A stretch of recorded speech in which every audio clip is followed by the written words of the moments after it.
he's a bit withdrawn, feeling very sorry for himself. He's out for the rest of the season. His World Cup hopes are finished. He's over. They're over, mate, for little crumble dog. He's absolutely crumbled. He's crumbled, poor.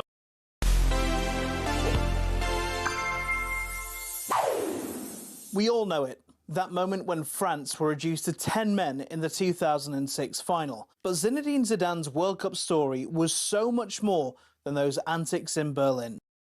Despite a meteoric rise to prominence in the early 90s, Zidane wouldn't really start his World Cup career until 1998. See, France didn't even qualify for 94, so they had some making up to do on home soil. Ahead of the tournament, Zidane was flying. Back-to-back Serie A titles and Champions League finals with Juventus, but things didn't exactly go to plan. In France's second group game, he was shown one of these. I mean, we were so busy getting angry at Bex for his red, we didn't even realise Zidane was getting properly dug out in France for the 12 days before. The French public demanded he be kicked out of the squad and sent home, but manager Aimé Jacquet held firm and brought him back 2 games later. After his return, he'd start every game until the final, where he was quite simply brilliant. He scored not once, but twice, and this was the moment he'd been waiting for. There was national jubilation, and all was forgiven. He was even rewarded with a Ballon d'Or to cap off a near-perfect year. France won the Euros 2 years later, and so were red-hot favourites at the 2002 World Cup. But the table will tell you things did not go to plan. Now, come 2006, France, now captained by Zidane, are one of the favourites again, but they made hard work of it. They won just 1 game and finished second in their group, which meant they had to beat Spain, Brazil and Portugal en route to the final. Then, the moment we all remember. Zinedine, just leave it. Walk away. Zinedine, no!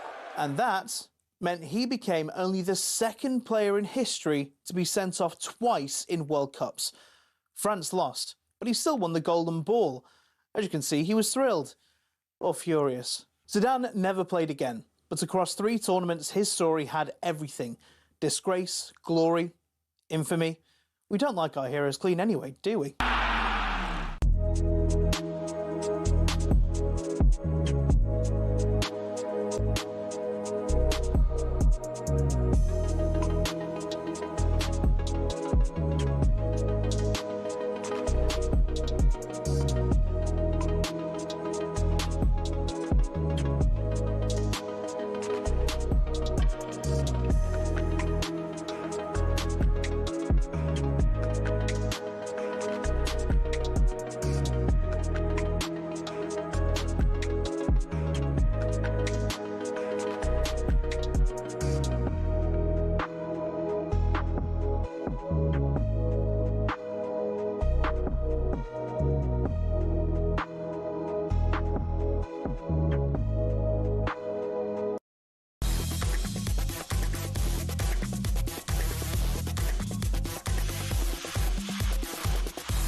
Hello there, good morning. You're listening to talkSPORT Breakfast with Arnold Clark. Browse the UK's best used car deals and score your dream car today. Check out their website for more details. Good morning, it's Shebahn alongside the one, the only Gabby Agbonlahor. Good morning, Shebahn. How are you? Good morning.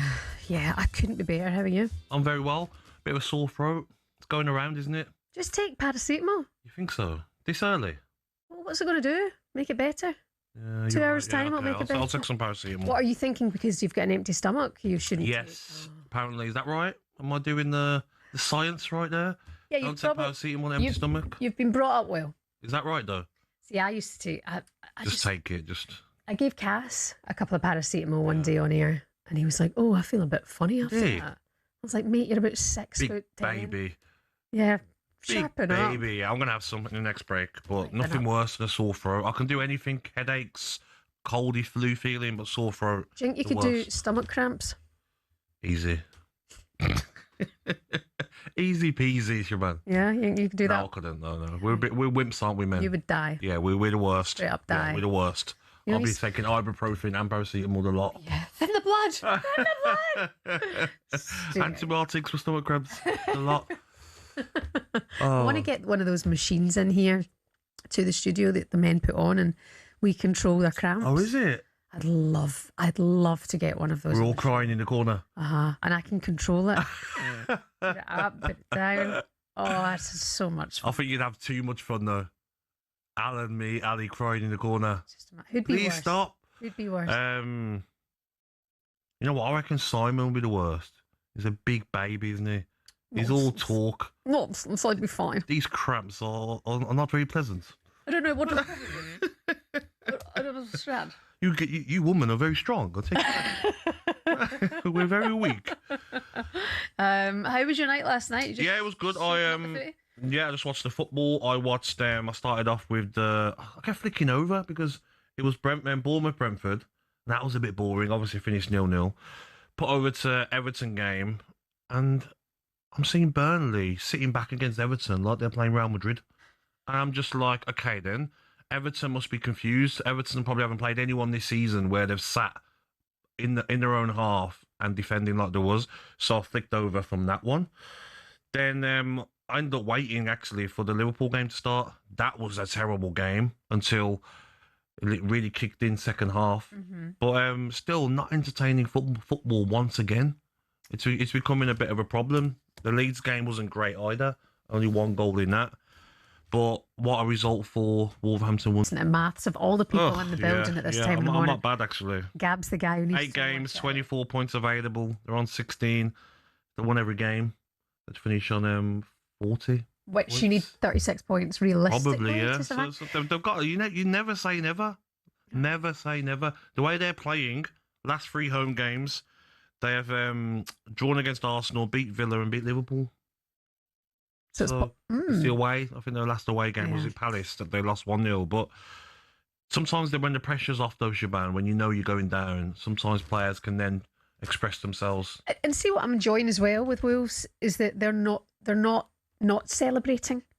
Yeah, they are up for it. Of course. That can really charge a club. It was an unbelievable night for them. Never fails to deliver to dent their Champions League hopes. Everton 2, Burnley 0. Maybe this home hoodoo is about to end. It's Kiernan Dewsbury Hall who's got it. It's a lovely bit of football, actually. How big an achievement would it be, given where this club has been over the last few years, if you were to get Europe? It would be amazing if we could do it. It really would be. Diarra to put Sunderland in front. Steps up, slow run up, and it's on. Lucky from Darlow. Very fortunate. Well, for Sunderland. Rodrigo Gomez with the goal to put Wolves 1-0 up here against Liverpool. Well, it honestly felt like that was there. Liverpool just hadn't been good enough. Bournemouth 0, Brentford 0. Bournemouth's wait for their first ever Premier League victory over the Bees continues. They are still in the relegation dogfight. Ends here at Ellen Road. Leeds 0, Sunderland 1. You can hear the noise. You know the old gold have taken the lead, Jeff Peters. It's Wolves 2, Liverpool 1 in the 94th minute. Andre picks up the ball, drives with that extra bit of energy, low and bobbled off Joe Gomez, up and over Alisson. And Wolves have beaten Liverpool by 2-1. Absolute scenes at Molineux late on last night, 94th minute, thanks to Andre.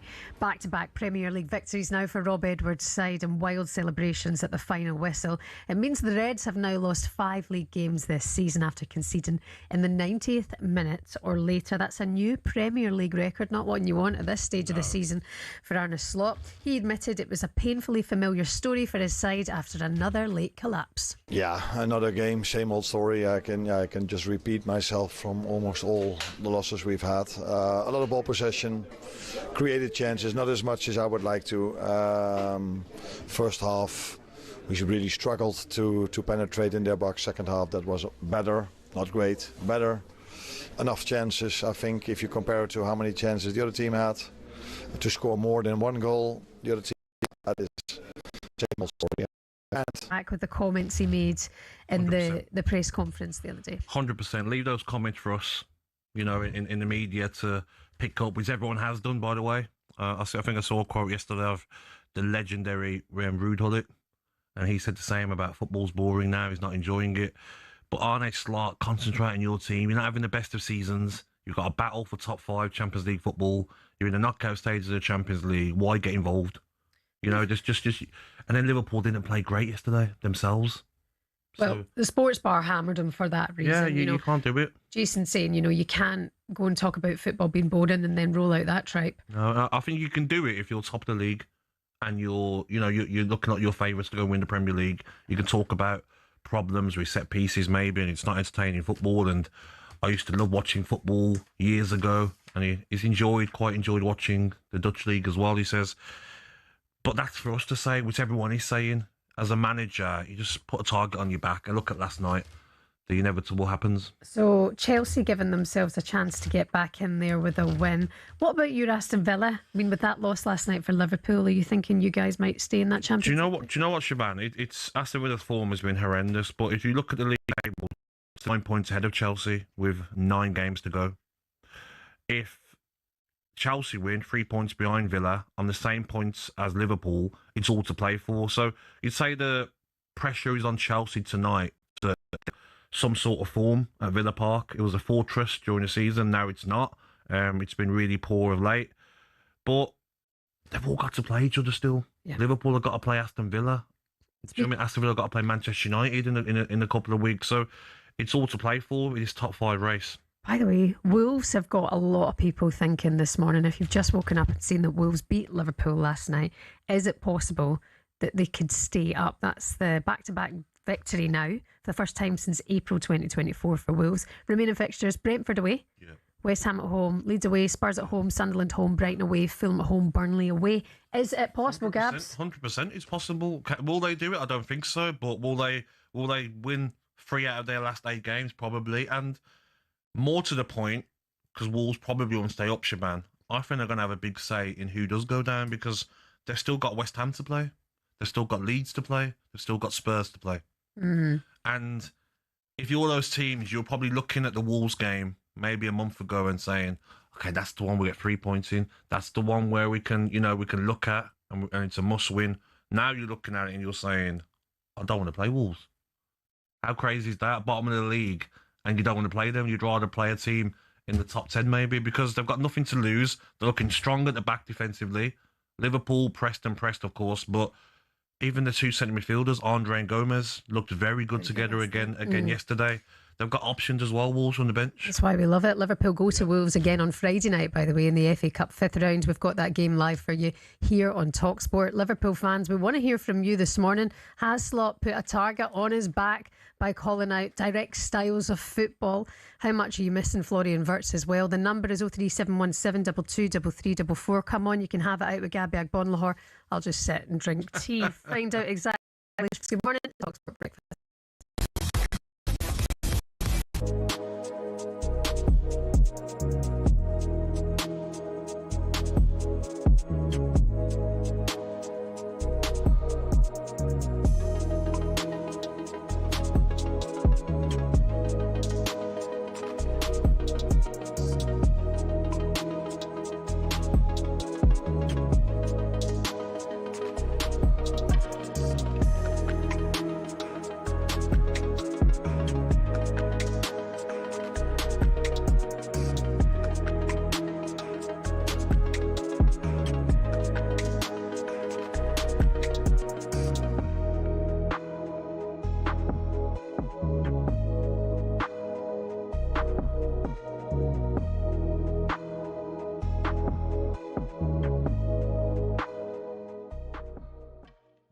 I know you won't be too pleased with the way it finished at the Old Firm game. Wasn't the referee absolutely fantastic?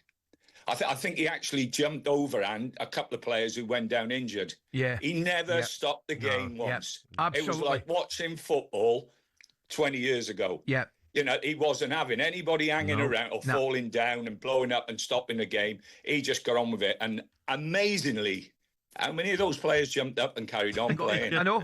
I know, mate. It's funny though, Tony. You know when players do it? It was just fantastic. You know when players do it, right, and then they fall down and then their team win the ball back. they're straight up, aren't they? On getting back in the box to go and try and score a goal. Andy, I know it'll be sorry, Ali, it'll be disappointing for you, but I just thought the referee was I thought it was a very, very old-fashioned game in lots of respects. Great, obviously, unbelievable atmosphere. Commitment incredible from both teams, and a great result for Martin, especially at the end. I've got to say, Tony, I mean, I just think in the grand scheme of things, yes, you're absolutely right. I was delighted at half-time, disappointed at the end of the game. But in the grand scheme of things, well, what's happening up the road? Motherwell, mate, you won't be aware. I think Motherwell have got the best defensive record in Europe. They've only lost 18 goals and they're only 2 points behind, and they've got to play Celtic twice, Hearts twice, Rangers once. It's what an end to the season we're having, mate. It's brilliant. Yeah, brilliant. Well, brilliant. And brilliant.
Oh, it's a big one today. Good morning. You're listening to talkSPORT Breakfast, Shebahn and Gabby. Guess whose birthday it is? No idea. Yours? Oh, your wee mind will be blown. Oh, no. Another year older, Brooklyn Beckham. Oh, really? Which one's Brooklyn again? Is that the one? He's the oldest one, the one who's divorced them. The one that's not with the family anymore? Yeah. Oh, no. I know. Oh, no. It's a shame, isn't it, when you saw it all? You should have, Dad. Like, you get it. You got kids. It's hard, isn't it? I was thinking about, like, Posh waking up this morning. You're like, what do I do? Yeah. Do I message? Do I delete the message I'm writing? Do I send it? Do I press send? They say you should write it all out, send it to a friend. Yeah, to send. And then forget all about it. What, and not send it to him? No. Well, I think as parents, you still have to, like, do you know what I mean? You still have to go ahead and say happy birthday at least to your kid, no matter what's happened, do you? Try and make it right. Yeah. I feel it's a sad situation, isn't maybe we can get David on to talk about it. it? Yeah. Can someone put a bid in for Beckham? Yeah. That'd be great. And we have David. Hello, David. What's your plans for your son's birthday? 03717 223344 is the number to get in touch with the show. We've got Richard, the Liverpool fan, with us now. Richard, what do you make of Arne Slot's comments yesterday in the manner in the defeat against Wolves? Well, first of all, I'd like to say good morning, which it is for some people. I'm an ardent talkSPORT listener, and I take on board all your comments. The first thing I'd like to say is Simon Jordan cracked it last year when he said it's all right for Slot to win the league with Jurgen's squad. The proof of the pudding will be when he has his own squad. And Gabby's comment about he should focus on Liverpool playing football, not what he thinks about the rest of the league playing football. And I said before Christmas, we're not going to qualify for Europe. Without a shadow of a doubt, we're not going to qualify for Europe, which would mean we won't have the funding, we won't entice any good players in the summer season, the close season. And I just think Liverpool are going to react to this situation too late.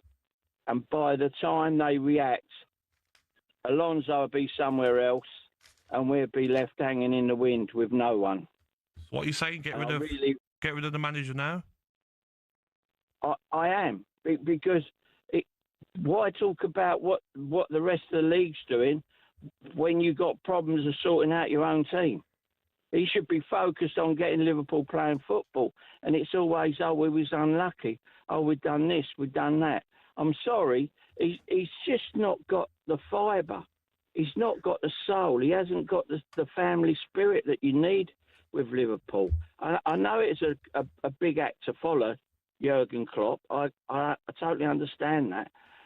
But he's just not grasped the spirit of Liverpool Football Club. Okay, Richard, thank you so much for your call this morning. They wouldn't make that change now, would they? No way. Not after winning them the Premier League last season. Yeah. But even Pep Guardiola wouldn't speak like Aherne Slot did. I just don't think he said anything massively wrong, to be honest. I know, but you just put pressure on yourself. And if your club's against Liverpool, you're going to start playing even more ugly football to annoy them. And then defeat last night against Wolves doesn't help. Okay, keep the calls coming in. 03717 22 3344. It's time now to look at today's back pages. Back page review on talkSPORT. Katie Shanahan. Hello, guys. Morning, Katie. How are we both doing? Hey, yeah.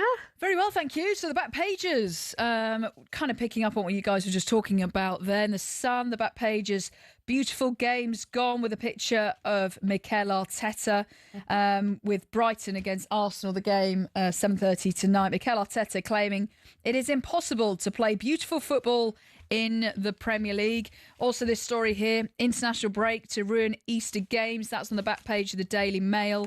And then this picture of Thomas Tuchel. He's gone into the England rugby camp as he's passed on some winning tips to England's under-fire rugby boss Steve Borthwick ahead of their crunch Six Nations clash in Italy. So let's just pick up on what we were just talking about there. Beautiful games gone. This also story here saying change the rules, Mikel Arteta is saying, for more open play goals. I mean, he has not specified what rules he would change. Well, he hasn't said what rules he would change, but he suggested that the rules of football would need to change if the Premier League is to become more entertaining and less focused on set pieces. I don't know what he means by that. Does he mean fouls? Does he mean the offside rule? He's probably comparing it to the Champions League. It's more open. It's more expansive. It's probably more entertaining this season. No, in Champions League, are they? It's not like it's total different rules. Yes, penalties are different in the Champions League, maybe, but I think you have to look at the way his team's playing. But then again, it's for us to moan, but Arteta only cares about winning. Yeah, and do you know what I mean? Mourinho done it, didn't he, with Chelsea at times, winning, maybe in an ugly way. He doesn't care. Arsenal fans don't seem to care. Do you care, Katie? You're an Arsenal fan. Do you care about maybe watching your team and not being entertained? No, I don't care how we win. No. I just want to win the league. And that is it. You know, even if people call us set piece FC, they could be brilliant at set pieces, but they're not capitalising on them as well as Arsenal. And whenever there is a corner, I'm thinking, here we go. I'm getting excited because I think we might get a goal. Even if it's an own goal, I don't care. It's how you win. And I think if you compare it to knockout football, for example, you know, if you look at the French team under Didier Deschamps, you know, at times it's not sexy football. It's not that entertaining, but they find a way to win. And isn't that the same for Arsenal? Arsenal fans won't care if they win the league, and they did it the ugly way. And to be fair, when they lost the league, it was very open play, but banging in goals all over the place, and they still lost it. Yeah. So now if they're doing it a structured way, they're playing to their strengths, they're winning the game, then fans will be entertained because you're winning. It's not just Arsenal that maybe aren't playing entertaining football. Last night, I was not entertained watching some of the games, you know, and it's the way football is at the moment. I was tempted to switch over last night and watch Barcelona versus Atletico Madrid. Or the Lionesses, you should have turned over. You would have been entertained there. Exactly. Yeah. There's so many more options now, and it's just the way the Premier League is. Same again last night. They're pulling on the corners in the Liverpool game, and you're just like, come on, guys. It's not a good look. And also next season, will the Premier League evolve again? You know, season on season, the Premier League evolves. We might then go back to entertaining, expansive football and then less throw-ins, less set pieces, all that kind of stuff.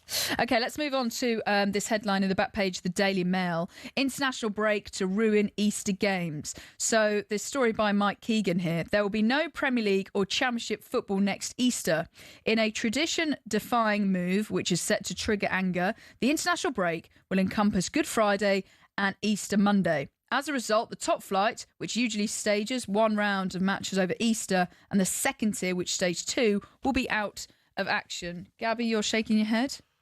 It's just so boring, isn't it? I mean, we talk about the Premier League not being great at the moment, but international football, dear Lord, like you're lost. Aren't you going to the World Cup? But international football, when you watch the games that England play, you know, it's Nations League or it's even the qualifiers or friendlies, you're like, please, international break be over. Every fan's the same. Please, international break be over. It drags on 2 weeks without Premier League football. And to do that when everyone loves their Easter holidays and they're going to games. Especially Friday, Monday. Yeah, you know, I always enjoy going to a game on the Friday and then a game on the Monday. You've got loads of football over the weekend. Instead, we can go watch England versus Faroe Islands. Yeah, for 100 quid at Wembley. Let's do that. But some international games are brilliant, Gabby. I think you're doing a disservice to the England national team, but there we go. Enjoy it. Okay. Well, we did also see the same for Boxing Day Premier League fixtures, didn't we? You know, not having those this time around on you know, television as well. So just the one game. And then, with the England boys kind of shining a light and giving some winning tips to England's under-fire rugby boss Steve Borthwick ahead of their Crunch Six Nations clash in Italy. So I want to ask you, did you have any famous coaches coming in to give any tips to Aston Villa? Never. It didn't work, did it? We didn't win anything. No, maybe you should have got them in. I know, you should have got them all in. But I get that because they are really underachieving, aren't they? England rugby team. Yeah. Maybe they need a bit of help. Really from poor Six Nations. Born winner Thomas Tuchel. Considering they were up there for the favourites. Katie, thank you. You're back with us very, very soon. Yeah.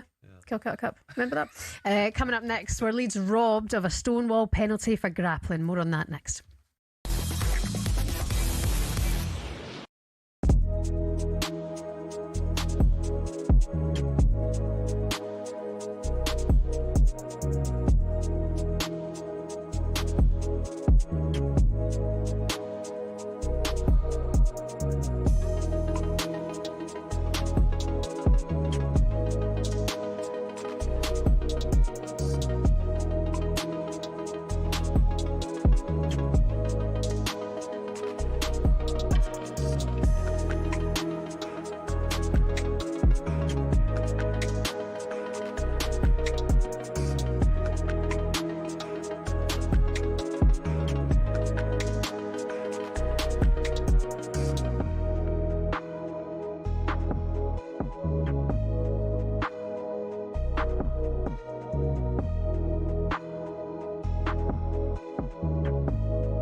Game, Chelsea boss Liam Rosenior was asked if he feels there is a disciplinary issue at the club.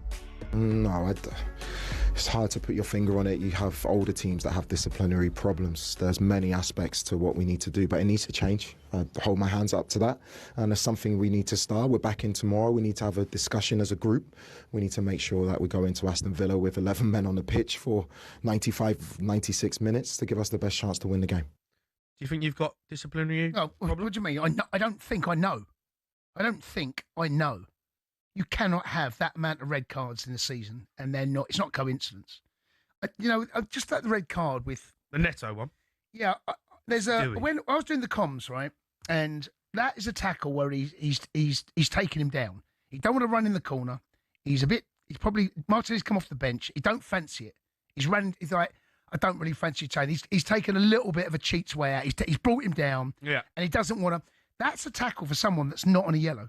I don't think he knows he's on a yellow card. I'm not excusing it because it's another cheap yellow card. And the problem you've got, and I've watched every Chelsea game, is we pick up cheap yellow cards, and cheap yellow cards can lead to expensive red ones. Yeah. And I see Enzo Fernandez yesterday, Pedro Neto sent off. Enzo Fernandez, our vice captain, gets another yellow card for throwing the ball down. Right? That's got to be cut out. Your discipline has got to be on point. And I can't excuse it, and I'm not going to excuse it. It's absolutely terrible. Our discipline record this season is nothing short of shocking.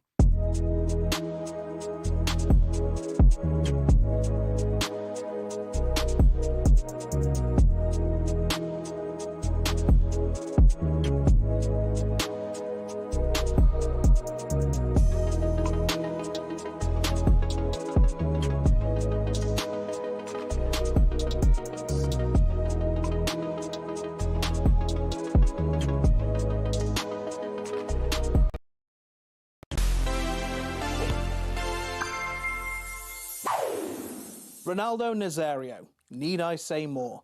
He's won it twice, played in 3 finals, was once its all-time leading goal scorer. But let me tell you about a day that lives in infamy in World Cup and Brazilian history.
Good morning, how's it going? You're listening to talkSPORT Breakfast. It's Shebahn and for Al. Gabby Agbonlahor is here with Arnold Clark with over 20,000 used cars online to choose from. They'll have the car for you. You heard from him this week?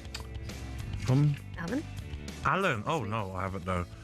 You know what? He messaged me on Sunday at half-time. He wasn't happy with the result. That was a game, Gab. I know. Then he messaged me at full-time saying Ali's going to be fuming with loads of laughing faces like a little kid. It's a great game. I need to show you the clips going around on social media of the half-time from the Rangers fans to the Celtic fans, and then full-time from the Celtic fans to the Rangers fans. It is scenes. Shebahn, I loved it because it was a proper game of football. Yeah. You know, like we talk about the Premier League being disappointing, but that was like Rangers were fantastic. First half, 2 great goals from Schmidt. But second half, Hatate come on. Thought he was very good, and Celtic were back to form. I love Martin at the end, running on, moving his players away. On his birthday. 73. Let's go! 74, sorry, yeah. There's nothing like a 74-year-old man breaking up a fight in Glasgow on a Sunday. Do you know, because I know him so well, Shebahn, Villa manager, I just know exactly what's going through his mind. I know deep down he's thinking, I will fight you all if you touch my players. What did you think of Derek McInnes at the end of the game? I loved it. Little shoulder barge. Hilarious, mate. Had that player on toast. Imagine you saw Martin O'Neill do that. I know, little shoulder barge, and then the player walked after him. But I like that, though, a little bit of, you know what I mean, spice. Saw it last night as well. Brentford, Jordan Henderson against the Bournemouth. Don't see that often from him. You don't? I quite like it, though. Yes. I'm kind of into it. Dylan is a Man United fan. He wants to talk about Aherne, Slot and Liverpool. 03717333344. Good morning, Dylan. How are you? Good morning, Dylan. Yes. Hello, good morning. Hi. Yeah, Hi. I am a Man United fan, but I'm not going to come home and be biased about Aherne Slot. I feel a bit sorry for him. I think the last caller obviously could tell he wasn't from Merseyside. He probably went to a game with his dad's mate when he was young and supported Liverpool. I think Aherne Slot has won the league. He's come in and he's lost Diaz, who was a great player and a big part of how Liverpool played on the left. And he lost Trent as well, which most of their build-up play came from the right side of defence, which he still does now. And there's a lot of players who are injured. As much as I dislike Liverpool being a Man United fan, I can still understand he's done well in one season to win the league after an amazing manager left and the legacy of him left with him. So, I think he should be given more time. But I think the problem with football is the Spanish dark arts. I think Pep Guardiola for years has had a way of playing football where his players foul players very quickly after they lose the ball, or they go down very easily when you touch them. The rest of the Premier League has copied that. I think Arteta's a clone of Pep. He's come up with a dark art, which is the corners, which is now is making football, a laughing stock. I think the only way to deal with that is to maybe have a rule where attackers can't be in the 6-yard box for corners, because I don't think it's going to improve. There's no way of gauging which player's committing the foul. The goalkeeper just can't even move. And it's a Spanish dark arts thing. And if you watch Spanish football for years, we all saw the diving and we all sort of laughed at it. But it's crept into our game. And I think the sooner Pep leaves the country, he's done exactly what he did in Germany. No, what he did in Germany. If you ask any players, Bastian Schweinsteiger said it's the worst thing that happened to German football because everybody copies him because it works and he's very successful. Okay. But the reality is it changes the way that your country plays football. And, we've got teams with really poor players playing out from the back. Yeah, that's so true.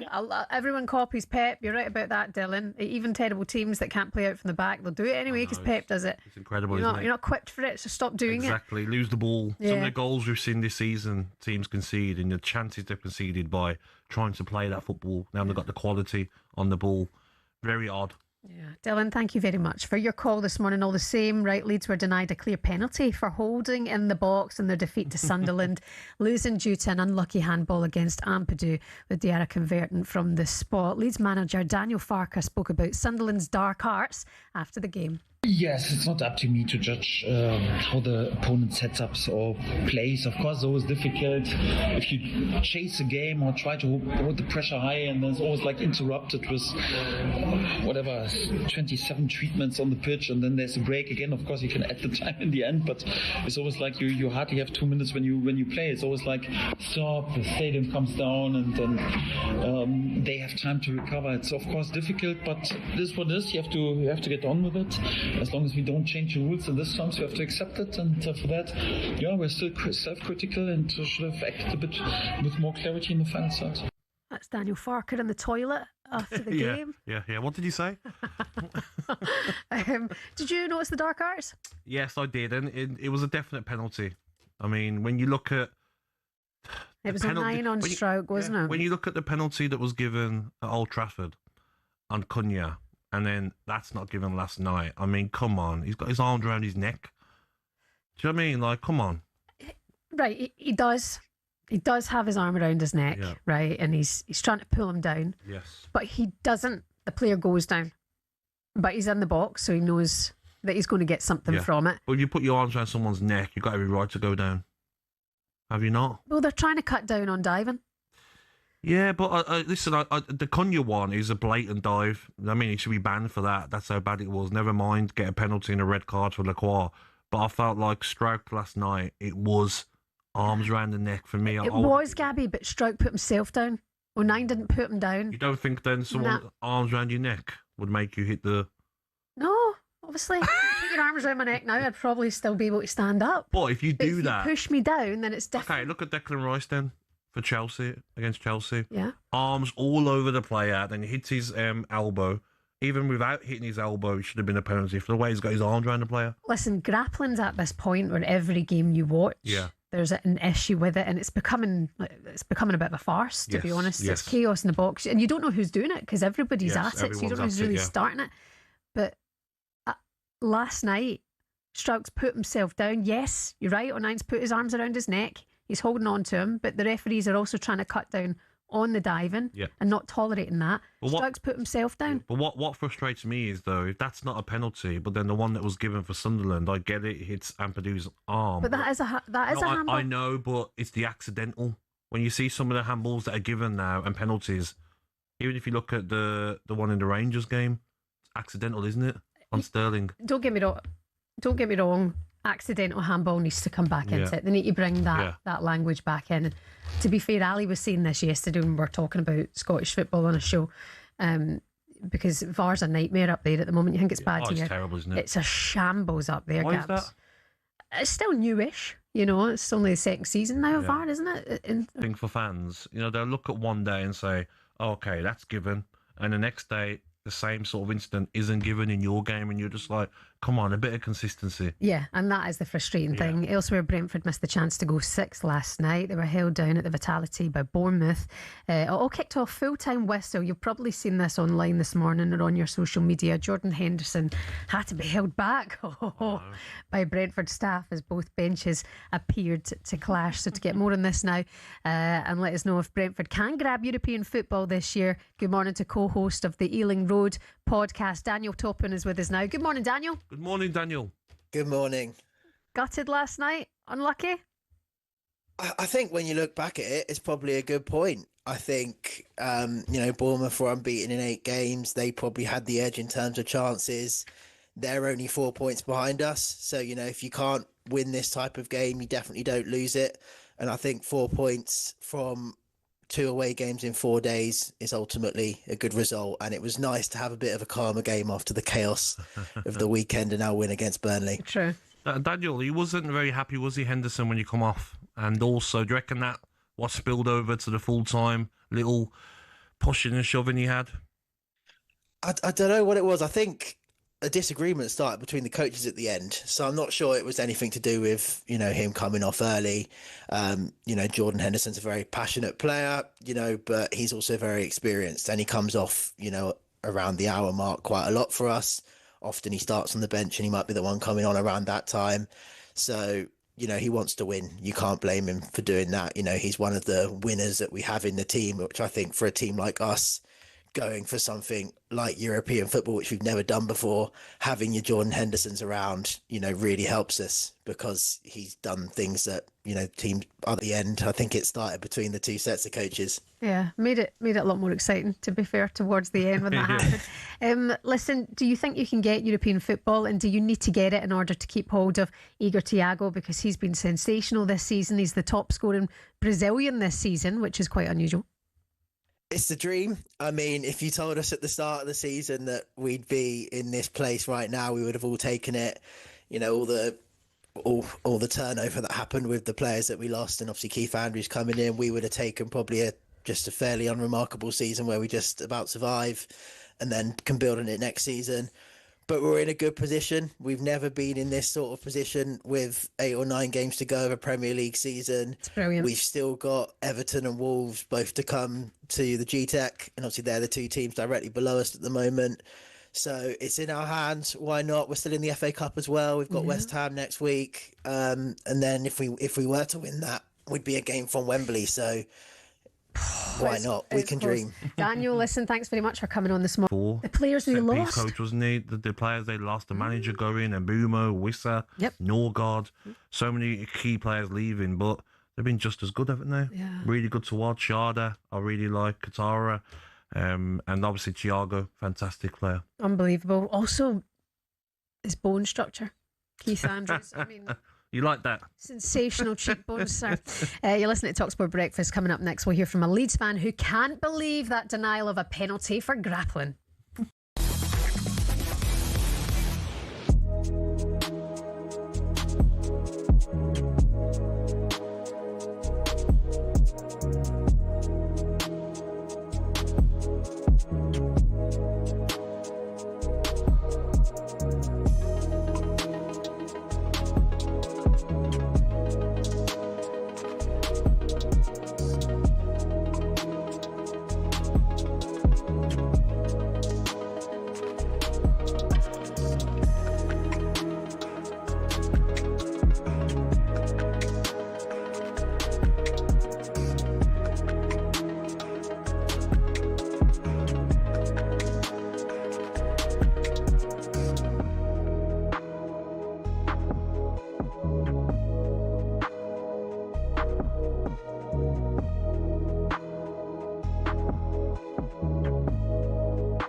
Bruno, his numbers are incredible, right? And what he's done from in a poor era, well, a poor era in terms of Manchester United, where they were to where they are now, right?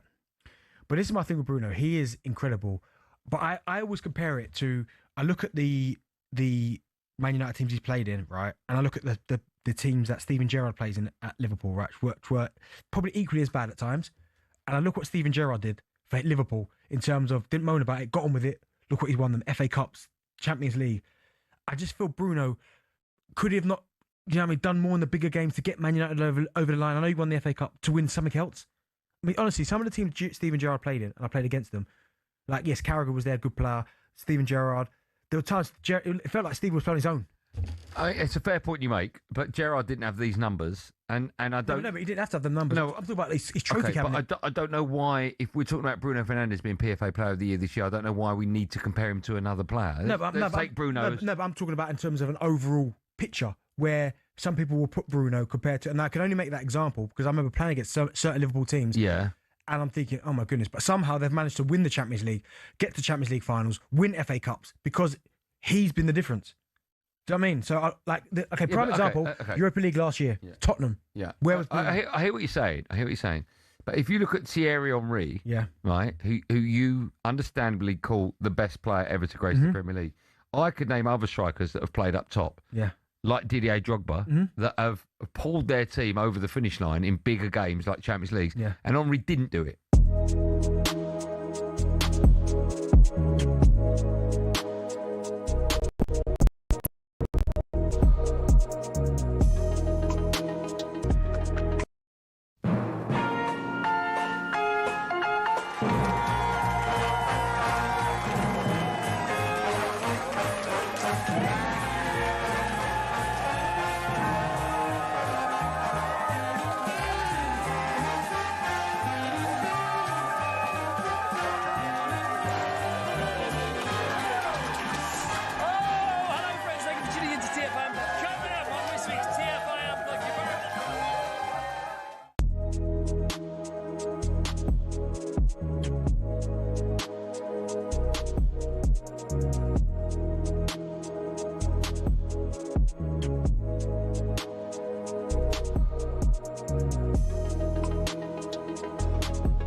Good morning, you're listening to talkSPORT Breakfast. Shebahn for Al. Gabby Agbonlahor is here. 03717 22 3344 is the number.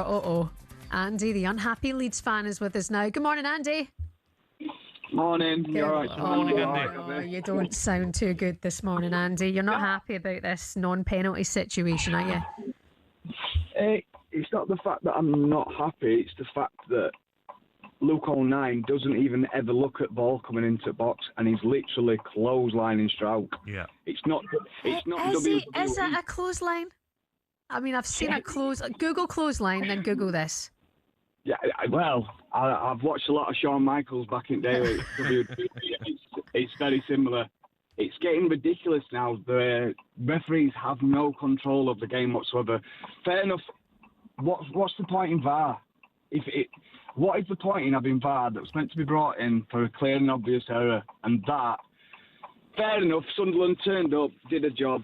They did all this so-called dark arts, and yeah, they should have got their penalty. I thought it was a penalty, mate.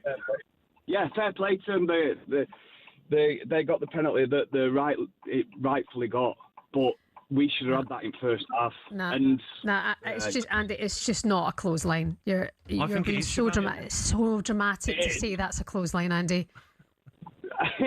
It's like WWE. You perform. You perform. If you think that's WWE, game's gone. The thing for me, Andy, is that when you look at the Cunha one, giving a penalty, a tap on the shoulder, most people will turn around and say, hello. We get the inconsistencies. Cunha done a gamble in the box, and you look at that, Strauch has got an arm round his neck. Oh, my God. For me, it's a penalty. Toughen up. I used to play rugby league, right? And even if you got one smack in the face, now, if you look at the game in the rugby league game, you'll get smacked in the face. Yeah. It's given straight away on head contact. Listen, Andy, you're right about the inconsistencies. I get that. But, Andy, it's not a clothesline. Let's do a clothesline. We'll see what it is. 03717 223344 is the number. It's time now for this.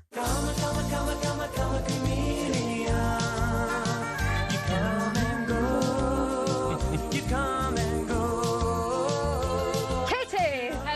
Hello! So why are we playing this song? Not because it was actually my school, but basically the song that they used to call me at school. Katie Shanamana Fanamana Hanamahanahan. Oh my God. A stupid name is what she has. Shanamana Fanamana Hanamahana. It's actually quite hard to do. Shanamana Fanamana Hanamahanahan. You can do it, you can just carry on. Yeah. This was my Villa song. Was it? Oh, there you go. Different words, but this was the background song, yeah. Oh, okay. Or he comes and he scores the goal. That's what it was. Yeah. Well done, Shebahn. Big fan. Okay, but no, really, why are we playing this song? Because Boy George is writing hits with ChatGPT. He has admitted to this. Yeah, the singer said he is fed up of writing songs the old-fashioned way. He said the artificial intelligence chatbot has helped him as an artist because he is not working with anyone else, so he does not have to worry for 2 seconds what they think.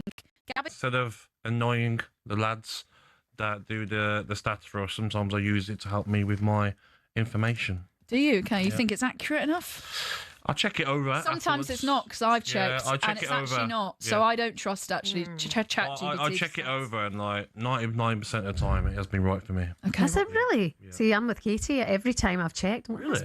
So wrong. So wrong, yeah. Uh-huh.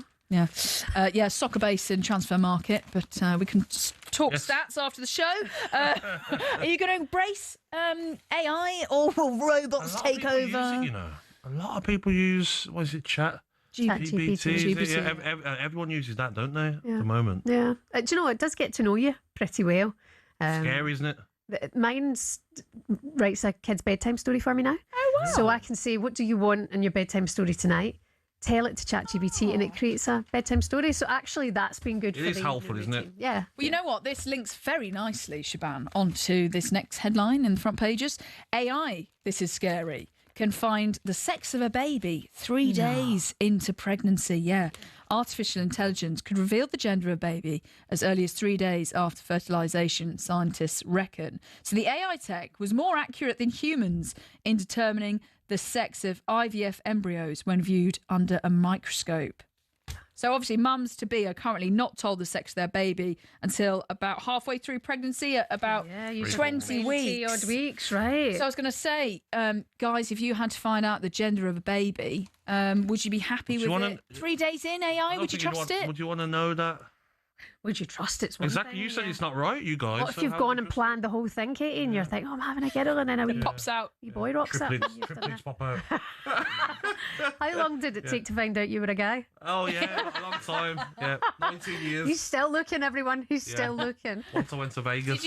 Did you wait for the surprise, or did you find out the gender early on? I always found out. I can't do surprises. Yeah, I can't do surprises. Can you not? No, find out. Yeah, you can get like an early scan now, can't you? 16-week. Something like that, yeah. Find out early, definitely. I just can't wait. I don't know how people do it. Shebahn, were you surprised? I don't know. But it would be 2 girls. I'd had a dream it was 2 girls. Yes. And then I was like, well, you just never know. And then it was a boy and a girl. One of each. Lovely. Perfect. Yeah. Perfect. Do you think we'll ever see a talkSPORT first gender reveal? Maybe Alan Brazil popping a bottle of champagne and the colour of confetti is blue. We would talk about it, but like Alan Brazil, like Ali, still got loads of years. I didn't mean that. Robert De Niro. These men, Robert De Niro's like 110, and we're like that. Oh, you're on the clock. You better. Katie, wonderful. Thank you very much. You listen to talkSPORT Breakfast. Here's what's still to come. Superstar Breakfast preview on talkSPORT with Travis Perkins. Download the new improved app to easily manage your accounts and quotes. When your tires are flat and it...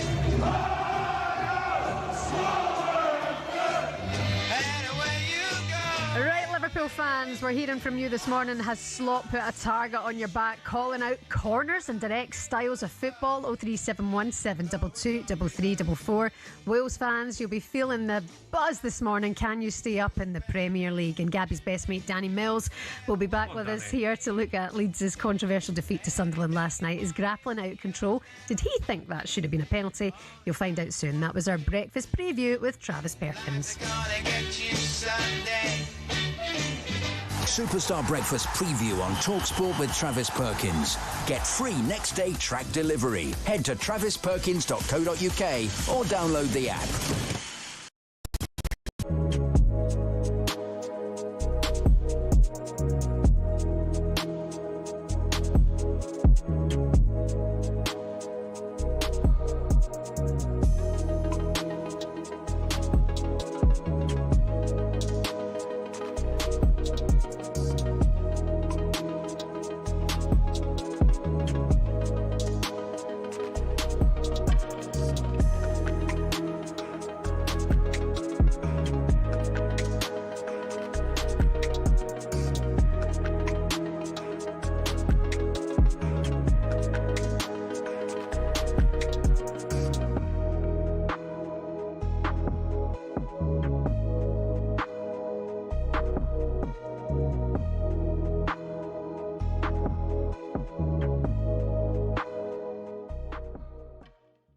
Plans to expand the site of Wimbledon may include paddle tennis courts on the new site. Yep. Paddle courts at Wimbledon. I mean, paddle's popularity in recent years has seen over 1,600 courts across the country. Yes. You'll know that. You've probably played in a few of them, attracting a new set of fans from different age groups. Even people Simon age play paddle tennis.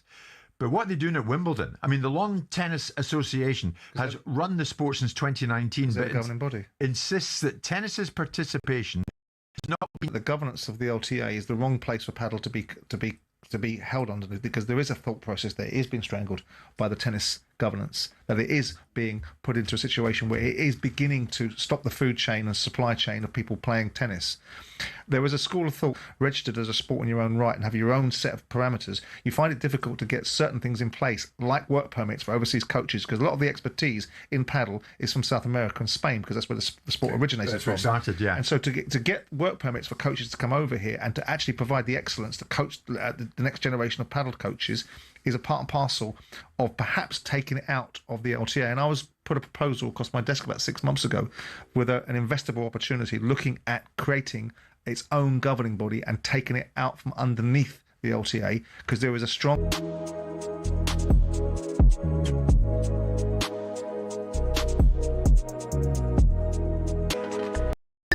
Of all time, Diego Maradona led Argentina to glory in 1986, producing some incredible moments on the day. A fresh-faced 21-year-old Maradona arrived at the 1982 World Cup as the next great hope for Argentina. But his tournament debut didn't go to plan. Argentina were knocked out early on, and Maradona was criticised for underperforming. His legend truly begins 4 years later, when, with one flick of his wrist, the hand of God, he punched it into the net. Peter Shilton called him a cheat. Maradona described the referee Ali bin Nasser, who missed it, as his great eternal friend.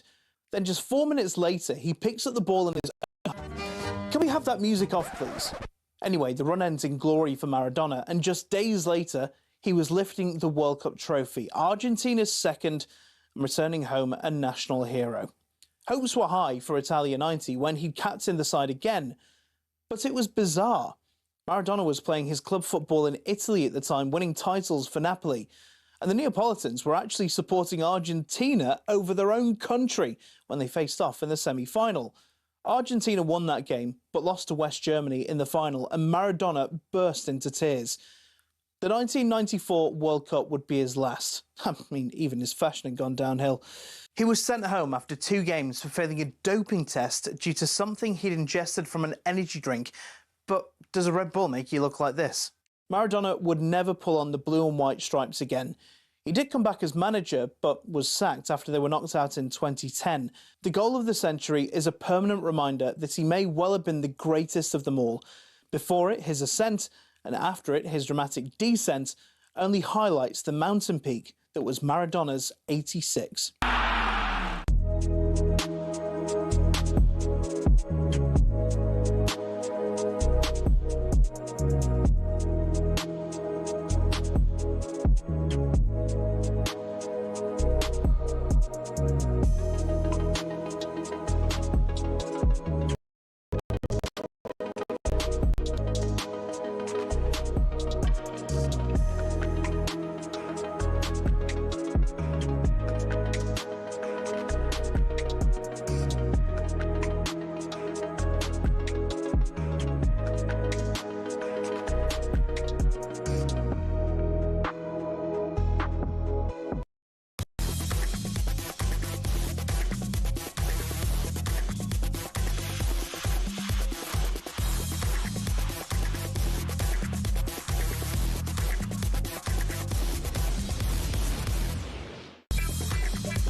Good morning, you're listening to talkSPORT Breakfast with Arnold Clark. You can browse the UK's best used car deals and score your dream car today. You can check out their website for more details. Good morning, it's Shebahn for Alan. Aston Villa's second all-time top scorer, Gabby. Agbonlahor is here. Good morning, sir. I've got to stop doing that. It's not funny, is it? It's true though.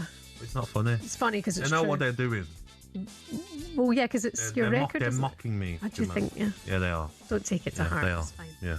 I'll get my own back. You are their second time top scorer though, so it's kind of true. Yeah, but it's over. They're using it against you. It's not anymore. No. Probably mention it in about an hour's time, but okay. Former Manchester United goalkeeper Ben Foster is going to be with us soon to look ahead to tonight's huge game as United go to a struggling Newcastle side in the Premier League. Former Leeds defender Danny Mills will tell us what he thought of Leeds' controversial defeat to Sunderland and pick apart Gabby's 5-point plan to fix football revealed yesterday in the Agbonlahor boardroom. Your name goes with anything. It's brilliant. And F1 pundit and former racing driver Billy Munger will preview the return of Formula One as the season kicks off this week in Melbourne. All of that's coming, much more. But Liverpool blew a huge chance to move into the top 4 last night, beaten by bottom club Wolves. Into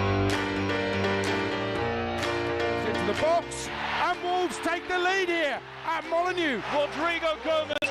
From set pieces, and we're the team that creates most chances from open play, but we really struggle to score. It's Mo Salah who's levelled things up for Liverpool. Stay here at Molineux, you can hear the noise. It's Wolves 2, Liverpool 1 in the 94th minute. Rob Edwards runs down the touchline once again. It's Andre who's hit it. It's taken a deflection. It's wrong-footed Alisson, and Molineux has erupted. It's the manner in the performances that I think will upset the Liverpool supporters. This Liverpool team, mate, bore you to tears. They're dull. They are terrible, mate. Another game, same old story. I can just repeat myself from almost all the losses we've had. Go on the Wolves. Doing Villa a favour, beating Liverpool. Come on. Indeed. I'm a Wolves fan for the day. Go on the Wolves. Go on, Rob Edwards. Go on, Rob. Stud. Wales won their second. You can't say that. It's a compliment, but you can't say it. Wales won their second game in a week to dent Liverpool's Champions League hopes, who were absolutely dreadful last night, weren't they? Very, very poor. Salah did score. Keeper probably should have saved it, but he was poor again. Every pass, he's making a mistake now. Salah lost a yard of pace, doesn't really get past anyone with speed anymore. A shadow of the player that we've seen for 10 seasons. Do you know, it's funny thinking about Salah. You almost forget his interview. You almost forgot that that happened, that he called out the club. Do you think he's down tools? Do you think he's not playing for the manager? No, I just think it hits you overnight. When you get into your early 30s, it hits you overnight where your speed goes. It's more effort to get onto things. And I just look at Mo Salah now and he's not the same player. And Liverpool fans will agree and say, the young lad Rio, he deserves more game time because Gakpo is not performing either. And when he come on again yesterday, he looks sharp, the young lad. That great save from Sarr off the post. So I'm sure Aherne Slot needs to start looking at maybe making a few changes. Even Keys, I think he should be getting a bit more game time. A lot more game time. 03717223344 is the number. Liverpool fans getting in touch this morning. Is the season in danger of being a complete failure? Come on and have your chat with us this morning. Good morning to Russell. Russell, do you think it's looking on target to be a failure of a season, or is that too harsh? Oh no, definitely. You're absolutely 100% right. At the minute, the way we're playing Liverpool, it's dull, it's boring, it's ridiculous. Yawn, falling asleep. Horror. Back to the Roy Hodgson days, to be honest. That's how bad it's got. What do you think though about this season? Obviously, Isak being injured hasn't helped, but Ekitike has been a bright spark, hasn't he? 11 Premier League goals, but then it's Gakpo with 6, Salah with 5, and Wirtz with 4. Some of the other attacking players need to do more? Definitely, yeah. I think Ekitike there, he's been absolutely unbelievable. And Kirk has actually come on a little bit as well. I agree with what you were saying before I came on. Give it a bit more game time. Absolutely 100% that. Chiesa or Rio? Sorry, you broke up there. Who do you want to see get more game time? Rio, just give him a bit more game time because he injects a bit of pace, a bit of excitement. He gets the crowd going. I mean, sometimes he gives the ball away, but that's just a bit of What's your thoughts on Salah, mate? Because it's really hard to ever say anything negative about him, but he doesn't look the same, does he, mate? No, he tries to do too much. They're putting 3 players around him. He can't beat them. He ends up trying to twinkle toe through 3 defenders, gives the ball away. I mean, I think the second goal last night came from Salah giving the ball away. I'm not mistaken. But the point I've come on for, there's a point I wanted to make. I was speaking to your man there before I got on, and we were all talking about it amongst ourselves last night. There was a point in the game where we crossed the ball into the box and it hit the defender's elbow, and it went to VAR as normal and everything. We're thinking, oh yeah, he's going to get a penalty here, and then no, it hit his elbow. And I said, well, hang on a minute, last week, didn't McAllister score with his elbow, even though he didn't know anything about it, and he got disallowed because it hit his elbow? Yeah, no, listen, the inconsistencies, Russell, we've mentioned that a few times this morning. You're right about that. Russell, thanks for your call. Thank you, mate. We can get more on this now. A very good morning to Liverpool writer Jim Boardman, who's with us now. Jim, good morning, firstly. How are you doing? What did you make of Aherne Slot's comments? Did they come back to haunt him?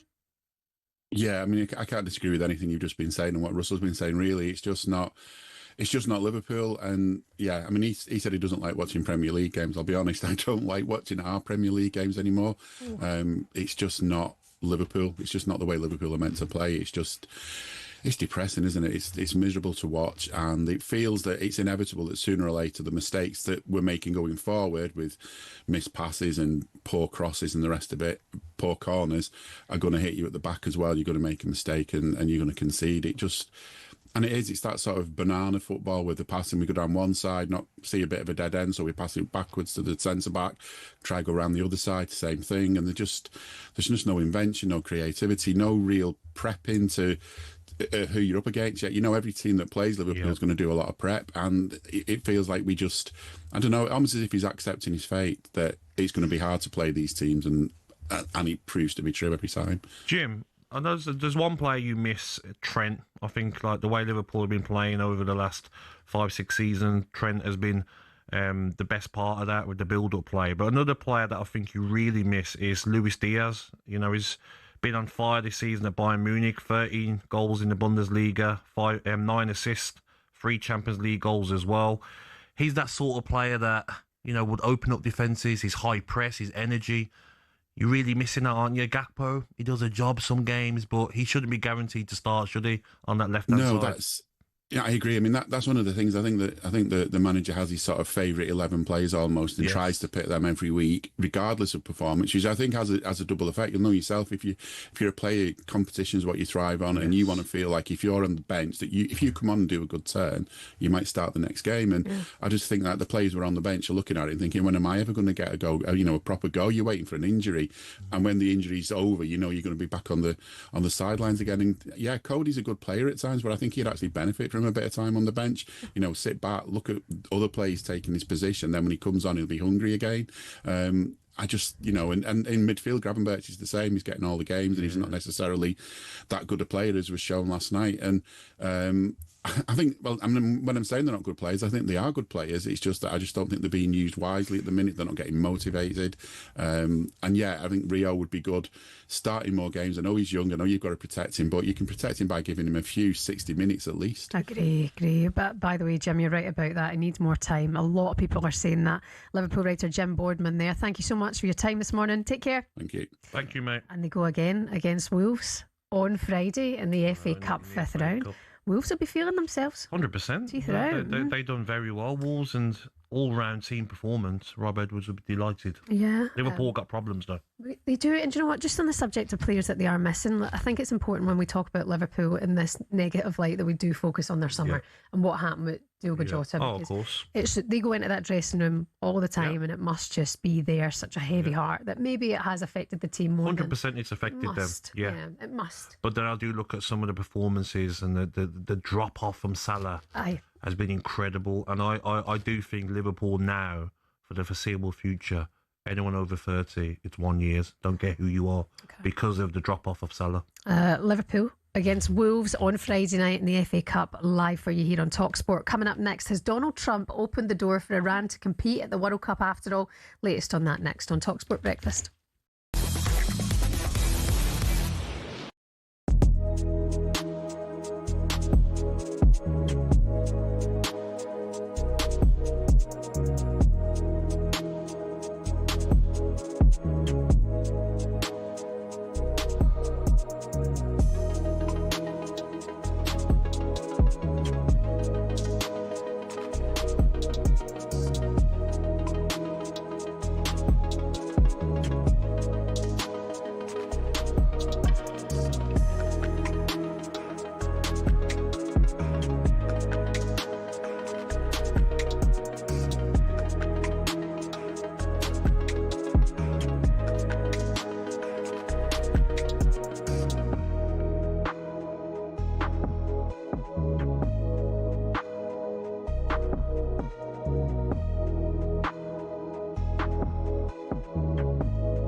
Let's go to Danny. He's a Spurs fan. Dan? Danny boy. Evening, lads. How are you? I'm all right, Dan. I'm all right. Look, it has turned into an absolute mess at this football club. I don't know what the answer is anymore. You know what it is, Jamie? And I'm amazed. Enix seemed to get a out of jail free card. Not enough people talking about. They've been at our club for 25 years. 25 years. Yes, they buy a couple of decent players, but we all know they're not paying the wages.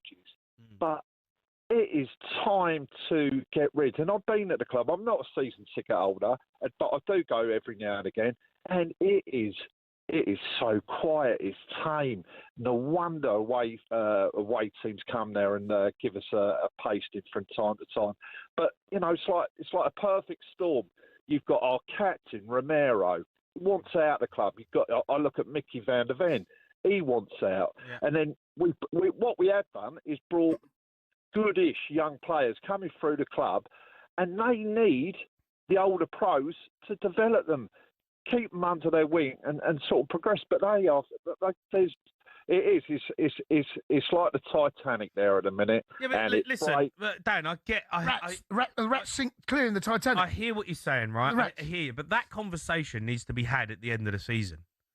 Do you know, like that? Yeah. You're not going to sell the club now, right? Do you know what I mean? They're not leaving now.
morning. How's it going this Wednesday? You're listening to talkSPORT Breakfast. It's Shebahn for Alan. He's back for you next week in Cheltenham. Gabby Agbonlahor is here as well. US President Donald Trump has said he does not care if Iran take part in this summer's 2026 World Cup. talkSPORT broadcast journalist Nick Ellaby has more for you. The US President, alongside Israeli Prime Minister Benjamin Netanyahu, has launched a series of missile strikes on Iran. The war has seen the country's supreme leader killed, along with a number of top Iranian politicians. FIFA have so far declined to comment on the World Cup host attacking another participant, but the prospect of Iranian players and government-linked officials heading to the USA this summer is becoming one of football's big flashpoints, especially since FIFA President Gianni Infantino awarded Trump with a special Peace Prize in December. Trump's now told the website Politico he really doesn't care if Iran takes part in this summer's World Cup. Officials there have suggested they might not send the team anyway. Iran was the only nation missing from a FIFA World Cup meeting this week in Atlanta. Infantino's silence is deafening. Yeah, for more on this, by the way, for more on what's going on in the Middle East, swipe across to Talk or Times Radio to keep with the news there. Stay with us for all the sport. For more on this story, jump onto our website, talksport.com. Back to the Premier League now, Gavin, with 4 red cards after their game away at Aston Villa tonight. Chelsea boss Liam Rosina showing what the value of not having a red card is. If you look at our stats, when we have 11 men on the pitch, before my job here and after my job here, our percentage chance of winning goes through the roof. So that needs to be motivation in itself to make sure we stay disciplined in key moments. I think reacting to setbacks, and sometimes a setback is giving the ball away. Sometimes setback is a referee making a decision you disagree with. In that moment, you have to react positively, and then you have to think of the next thing. And they're the things that we have to go after in order for our discipline to improve. Do you know what I would do? If possible, if I was a club, I'll change the fine rule. Instead of 1 or 2 weeks' wages for a red card, I'll do a month's wage, if you're allowed to with the PFA. Players don't like being hit in the pocket. I'll tell you now, if you up that fine, you'll see a lot less red cards. Some of them silly, especially ones for like petulance. The first yellow card for Neto, like he's walking, chasing the referee, when it was obviously not a foul for the Timber goal for Arsenal. So I don't know what you're moaning at. Deserved that first one, and the second one, silly foul on Martinelli. That's what I would change. I was Chelsea. Do you think the lack of leadership in the dressing room is causing a real problem here? Lack of senior players. We know Reece James is an experienced player, but where's your Thiago Silva, that they lost? Where's that sort of player? Where's a John Terry, a Lampard, a Drogba? Actually go against Arsenal if they had 11 men. And when you look at Villa tonight, you wondered if they will try and lure them into a red card? Oh, of course. Yeah, they can try. But if I was Villa tonight, I would definitely try and do something different. I know we've got a guest on next who speaks very well on Aston Villa, but it's been very frustrating as a Villa fan recent weeks. Let's bring him in now then. Aston Villa broadcaster Dan Bardell is with us. Good morning, Dan. Morning, Dan. Morning, you both okay? Yeah, good, thanks. Not really, mate. Come on, Gabby. It's a new day. We've got a chance tonight. Yeah, we'll see, mate. I'm worried about it, Dan. I mean, I seen your clip yesterday from your show with Flex on talkSPORT 2, and you're spot on about maybe it's good Villa are playing a team like Chelsea and maybe not a team like Nottingham Forest or West Ham where the pressure's on to actually win. Yeah, I think that is a good thing. It's a kind of mini cup final tonight, isn't it? Because if Villa beat Chelsea, it's a 9-point gap. If they don't, Chelsea have cut that gap to 3. And obviously in the last few weeks to the last month, it's just felt like all teams have done is gain on us when we were in such a comfortable position. And we were in the office a couple of weeks ago. We saw each other and we were talking about when you were playing and had that gap under Martin O'Neill and teams made it up and we didn't qualify for the Champions League, and it was huge for what happened to the future of the football club. And it's very, very similar now. Like the club needs Champions League football, not even because they want to be playing with the best and in the Premier Cup competition. they need it financially because they just can't do anything without having that Champions League football. They just don't have the financial flexibility to go and buy players, to keep players. I worry about the manager long term if they don't consistently qualify for the Champions League. I will say that the last thing we need is Chelsea to go down to 10 men because we cannot play against 10 men at all. Dan, and both of you, Gabby, as well, there's concern over the quiet crowds at Villa Park, whereas when you look at earlier on in the season, it was a fortress. It's reported that Aston Villa have now arranged a singing section of 50 supporters in the lower north stand. Like, you've brought in some people to sing. Is that one of you, Dan? Are you going to be singing, Dan? You could sing, Gabs. You could be on there. You won't get me moving from the whole tent. I've sat there for like 33 years, so I'm not going to be moving from my seat. I know the guy next to me is moving, so I'm very upset about that because I might end up with a weirdo sat next to me for the rest of the season. So that'd be pretty disappointing. But Dan, do you think though that, like, I get it? Maybe it's not just Aston Villa. Maybe a lot of the stadiums are quiet, but is that a bit of the way Villa play at times when it's Concer's dragging the ball back and going back to Martinez? And yes, when it works, it looks great, doesn't it? But when it doesn't, it can be quite boring to watch at times.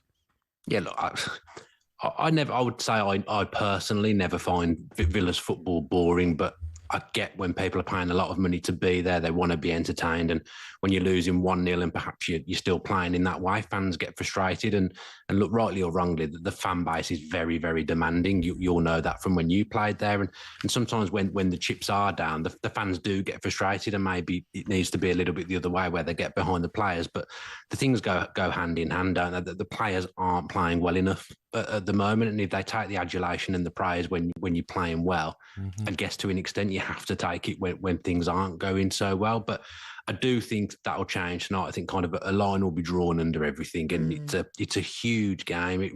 Arguably one of the biggest games we've had since Unai Emery's been there. And look, we've had loads of big games since he's been at the football club. But this kind of the fans being moved has been driven by him. So he obviously thinks that there's a problem, and him and the people around him are very good, that they relate to the fans very well and speak about the fans very well. And this isn't just a Villa problem, it's a problem in football that ticket prices are just absolutely ridiculous right now. Yeah. If you're a football fan, you get gouged every way possible to spend money. And for the Villa fans, they're told that we've got to do it because of PSR, and then transfer windows come round and the club can't do anything still. So I guess from that perspective, it's really frustrating for the fan base as well. Fans come alive when players are putting tackles in, players are taking their fullbacks on. When you watch Villa at the moment, you're not seeing that. You're seeing Jadon Sancho pass it back, Buendia rolling around on the floor, Ollie Watkins not being up to speed. That's why I said boring to watch. I'm just being truthful, mate. Yeah. That's what, even though it's my team, that's what I see. When they're fantastic to watch, I'll say. But at the moment, it's slow build-up. It's slow. Against 10 men, it's slow. Wolves, you go a goal down. It's drag the ball back to the keeper. Need to give away. Like, it's not great to watch at all. Oh, stop moaning. Just the truth. Dan Bardell, good luck tonight. Thank you very much. Thank you. Yeah, cheers, mate. Progress to Dan Bardell. You all right? Just being honest about my team. Okay. That's all I can do. Everyone pray for Gabby. Coming up next on talkSPORT Breakfast, is modern football too complex? Wayne Rooney certainly thinks so. We'll hear from him next. Good morning.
That Cole Palmer would need an extra lung to cope with the relentless schedule. So we're back to this non-stop conveyor belt of games that players seem to be on all the time.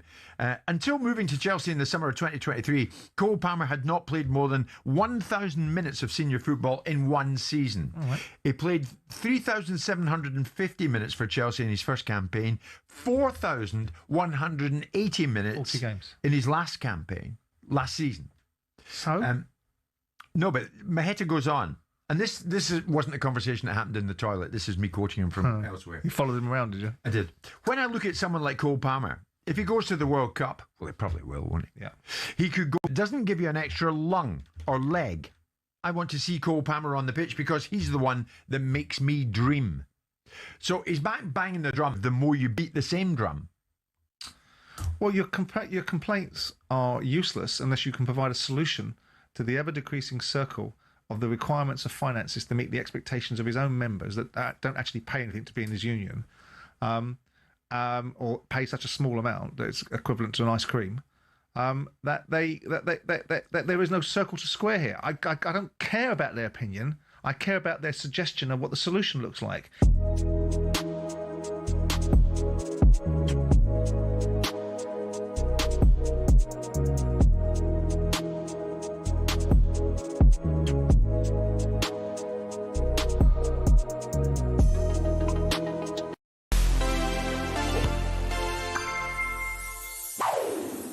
It's one of the most infamous moments in World Cup history. Zidane's headbutt on Marco Materazzi in the 2006 final sent shockwaves through the footballing world. It wasn't a particularly ill-tempered final. Argentinian ref Horacio Elizondo had only shown 3 yellow cards until this point in extra time. Zidane and Materazzi had been the main protagonists of the match so far. Materazzi committed the foul for the penalty, which Zidane scored after 7 minutes. Then 12 minutes later, Materazzi equalised from a corner. Materazzi said in the 2020 interview he was asked at half-time to man-mark Zidane. So they'd been literally rubbing each other up the wrong way for more than an hour before the tension boiled over in extra time. Some reports suggested Materazzi had insulted Zidane's mother, but he successfully refuted that in a libel case 2 years later. According to the Italian, Zidane started it with a little insult, saying, "I'll give you my shirt later." Then he responded by saying, "I'd rather have your sister than your shirt." And Zidane switched. In 2022, he said, "I'm not at all proud of what I did, but it's part of my past." But would he apologise? To his teammates and fans, yes. But to Materazzi? I'd rather die. Non, je ne regrette rien.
Good morning to you. Welcome along to talkSPORT Breakfast. It's Shebahn, Aherne for Alan Brazil. Gabby Agbonlahor is here with Arnold Clark.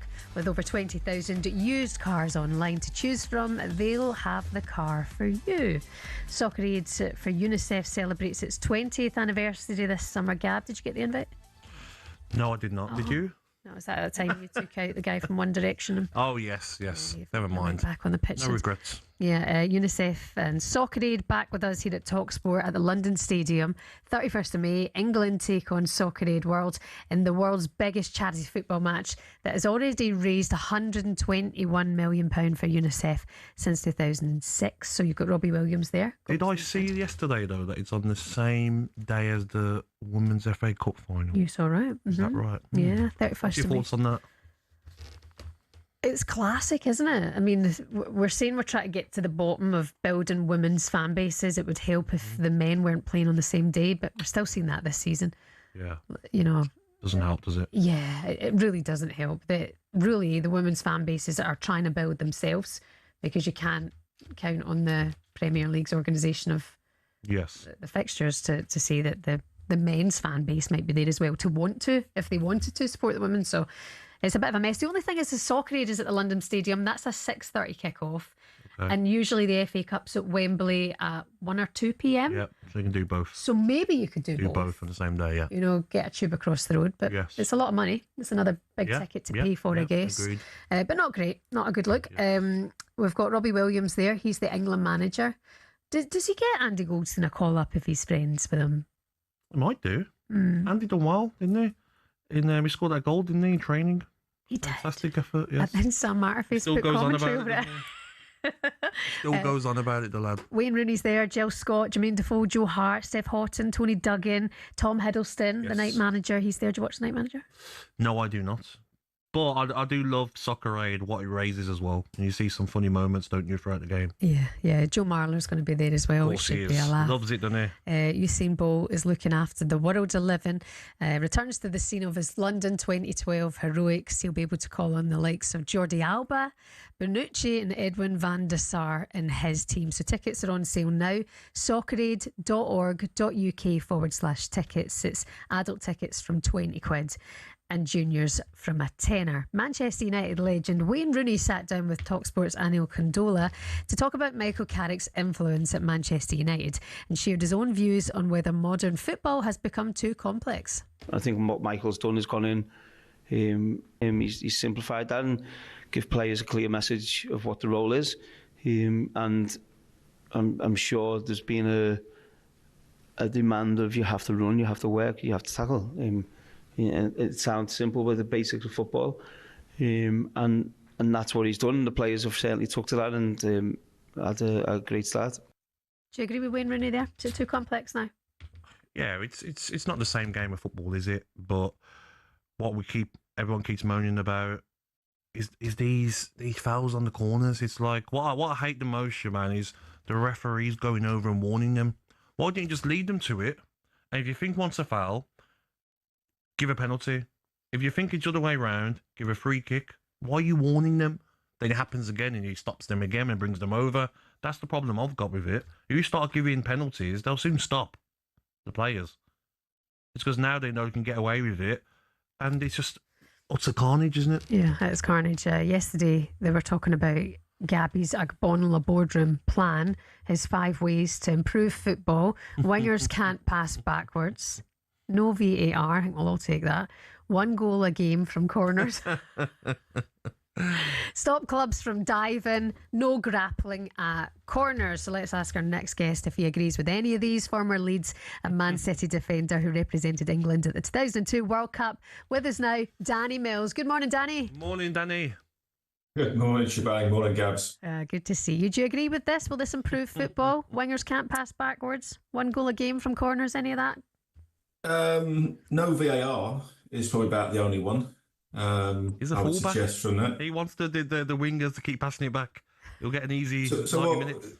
What about when you go past your fullback, Gabby? Can you not cut it back to the edge of the box and someone score? Is that not allowed? Oh, of course you can do that. That's great play. But that's passed it backwards, right? No, I'm talking about when a winger receives it and they can take the fullback on so we're going to have some we're going to have some nuances in these rules then. So it's only in certain space. So you've not really thought about it. I just thought fullbacks getting away with murder, Danny, and having easy games, that's all. Might need to rethink about some of those rules, Gabby, and how they're going to actually work in practice. Yeah, it was only a bit of fun, by the way. It weren't real. Talk to us about the grappling then, Danny, for Leeds last night. Should that have been a penalty? I think the problem that you've got is referees aren't brave enough. I don't understand why referees stop the game before the ball comes into play and they warn players all the time. You don't do that on any other part of the pitch. You know, if I'm going to close down Gabby, the referee's not shouting, stay on your feet, don't dive in, you know, send him down the line, do whatever. It's effectively coaching. Let me do my job. If the ball comes into the box and you pull somebody, it's a foul. The problem that you've got is, and this has always happened, even when me and Gabby played, it's risk and reward. As a forward player trying to score a goal, the risk is you give away a foul. It's no big deal from a corner. It doesn't matter. You're trying to get free, push your opponent out of the way, no matter what. Doesn't really matter. Give away a foul. It's a free kick. Who cares? Obviously, if you're a defender and you give away a foul, it's a penalty. So there's a lot more jeopardy within that. But if you defend properly, you can still. There's no reason why you can't have physical contact. We have to stop them throwing each other through, Struck to the floor, or do you think Struck put himself on the floor last night? I think it's a bit of both. Okay. I think it's the same old thing. You get to that stage where you go, well, if I can't beat them, I'll join them, and I'll throw myself down. There's a little bit of context. I'll throw myself down just in case. Okay. It's a little bit like the diving situation. If you book players for diving or give them red cards, it will stop very quickly. If you give 2 or 3 penalties in the early part of the season because people are grappling, it's not going to happen anymore. Because as a manager, as a coach, you're going to say to players, if you for this, just defend properly, go and head the ball, whatever that might be. So again, they don't want to go and head the ball. They don't want to be aggressive. That's why we're seeing at the moment a lot more goals being scored from corners. It's always happened. Set pieces have always been a huge part of the game. Why would they not? You've won a corner. The whole point is you've got a free cross into the box where you can put it where you want. That's to your advantage. It's much harder to score a goal than it is to stop a goal. So come on, people, just defend properly. Mm-hmm. Work a bit on defending. What about Leeds, Danny? Because I think we just before the City game, been a change since then, mate, in a positive way for Leeds. Well, I think Daniel Farke almost stumbled on that formation of obviously thinking, well, actually, we're in such a dominant force. You're used to having the ball. You're dominating games. You're on the front foot. You're playing the way you want to play, and you're attacking. You come up into the Premier League and you think you can do the same thing against much superior players that are better than you pretty much all over the pitch. And you can't, because they're better than you. And suddenly you don't have the ball as much. You have to defend an awful lot more. So you have to change your tactics. And I think that's managers sometimes struggle with accepting that they have to go, well, we need to change. What we did last season was brilliant, but what we need to do now has to be something different. And then it's about motivation, Gabby. And I was thinking, if I was motivating you in the Championship and suddenly we go into the Premier League and I go, well, Gabs, you're not going to get the ball much anymore. Yeah. And you're just going to have to run back all the time. And you're going to have to chase around and chase the opposition. Yeah. That's quite hard to motivate players, when there's such a dramatic change in the way that they play. And I think this is when we talk about, can these managers that have done great in the Championship do well in the Premier League? And I think when you look, when Burnley came up, tried to play the same way under Vincent Kompany, got battered every week. Southampton tried to play the same way, got battered every week. Yeah, it worked in the Championship because you're better. Yes. So fair play to Daniel Farke, whether it was fortunate or whatever, however he stumbled across that formation and way of playing, he recognised that instantly and went, actually, this is going to work for us. And I think because of that, that's why they'll survive in the Premier League this season. Yeah, they've been pretty fascinating, to be honest with you, Danny. Danny, what was more ugly? Thierry Henry and Robert Pires' Mickey taking penalty against you in Man City in 05 or grappling at corners? What's more ugly? Oh, the penalty was an embarrassment. Grappling was par for the course. It was, getting hold of people's shirts, little elbows, standing on people's feet, pushing, shoving. And you have to remember, this was an era where there was no VAR. There was only a couple of cameras. Someone would give you, if you stood on someone's foot, you'd probably get a little elbow in the head. And if you went down, your own players would shout out you to get up. It wasn't a case of roll around holding your face for 15 minutes, pretending that you got a broken nose. It was like, we're a man down. Get yourself up and head the ball. Yeah. Danny, listen, City in action tonight against Forest. Are you expecting a comfortable win there? I am, yes. Okay. I think Arsenal away to Brighton, I think, is a very difficult game. I think that's not going to be easy for them. I looked at all the fixtures. Obviously, the Arsenal-City game is going to be absolutely pivotal in the be if and when City catch Arsenal and go ahead of them, even by goal difference or even by a point on the same amount of games. Psychologically, that would be very damaging for Arsenal. And this is why I think City are still not playing great. When I look at their remaining fixtures, I don't see too many slip-ups from Manchester City. I can see Arsenal drawing a couple of games and maybe struggling in a couple. So I think now that mentality, the experience, having been there, done it, we've seen in recent weeks Arsenal get a little bit nervous at times towards the end of games and not be able to see it out. But that experience comes into it when, because they've not done it before, they're like, well, shall we keep attacking? We did this last season and it didn't work. Should we try something different? Do we sit in and defend? Do we just try and see out a 1-0? And there's a little bit of indecision at times. Whereas Manchester City they know what they're doing because they've been there, seen it, done it. So I think comfortable win for City tonight, and I think they'll win the league. Oh, Danny Mills, thank you very much for leading Man City defender. Take care, Danny. Enjoy. You listen to talkSPORT Breakfast. There's a bit of needle between Hurtzler and Arteta ahead of tonight's clash. You'll hear from both of them next on Breakfast.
Listening on talkSPORT and watching live on YouTube would probably agree with Slot. This is what he said about Premier League games and maybe how they're no longer a joy to watch anymore. If I watch other leagues, I don't think there's so much emphasis on set pieces. One of the reasons is, and that's sometimes funny for me to do, if I watch a Eredivisie game, which I still do, I see goals being disallowed or falls on goalkeepers being given. And I'm like, wow, that's a big difference. Here you can almost hit a goalkeeper in his face and the referee still says, just go on. Do I like it? My football heart doesn't like it. I already said once in this press conference, if you ask me, then thinking about football, I think about 10, 15 years ago about the Barcelona team. Every Sunday evening you were hoping that they would play. And now most of the games I see in the Premier League are not, for me, a joy to watch. But it's always interesting because it's so competitive. And that is what, just as someone who loves to watch football without being interested in who's winning or losing it, just to be enjoyed, I think there's a big difference now between 3 or 4 years ago in the Premier League. So he's saying, if I watch other leagues, I don't think there's so much emphasis on set pieces. This has become a bit of a bore fest, the Premier League. Not true, though, it should be noted Liverpool scored from 3 corners in their 5-2 win over West Ham at Anfield on Saturday. What's he on about?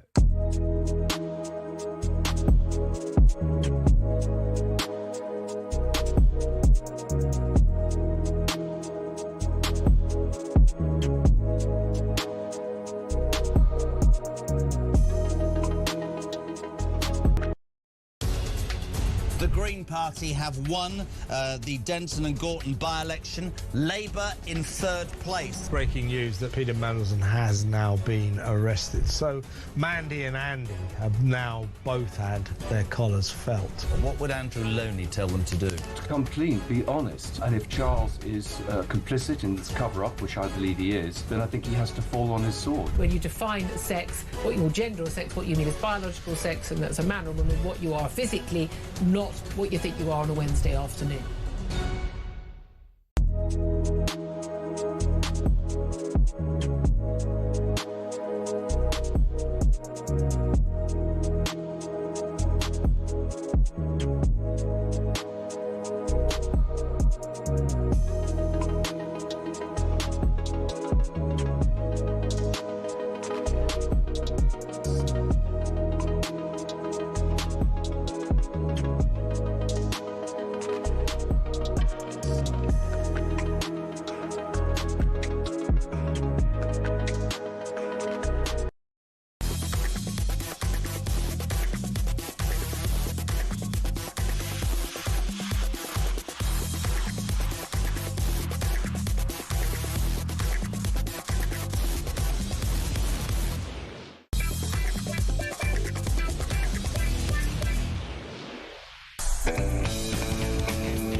Welcome along to talkSPORT Breakfast. Shebahn Aherne for Alan Brazil. He's having his rest week before and after Cheltenham. Gabby Agbonlahor is here. And how do you fancy a VIP private suite for you and 11 friends at a cricket ground this summer? Name 11 friends, go. You can't include me. I haven't got 11. I don't have 11 either, like off the top of my head. I don't want 11 either. Oh, well. Yeah. Well, beggars can't be choosers, Gabs. Yeah, I don't want 11. Time is running out. All thanks to Pitch Experiences. We are sending you and 10 mates, 11 mates actually, to a super box at the Oval for England versus Sri Lanka. ODI in total luxury this summer. Fine dining, your own personal mixologist. You'd find 10 others to get a mixologist, wouldn't you? You'd find 10 others. Oh, yeah. To make a nice cocktail. Private balcony, Q&A with cricket legends, or will you watch the action? It's a good summer day out. For your chance to win, text WIN to 83338. Texts are £2.50 plus your one standard network rate. Call 0343 418 7260 if you'd rather phone. That's 0343 418 7260. Lines close this Friday at 4 p.m. If your phone rings, you'll need to answer for your chance to win. It's UK residents only, 18 plus, a talkSPORT promotion, all the terms and conditions if you want to read through that on our website at talksport.com. So for your chance to win, text WIN to 83338 now, and good luck. Okay, moving on, Gabs. The Formula One season kicks off in Australia this weekend. The new season sees the start of a brand new era for Formula One with massive changes to the rules. So what's the difference? Here's talkSPORT's resident F1 geek, Tom Clayton.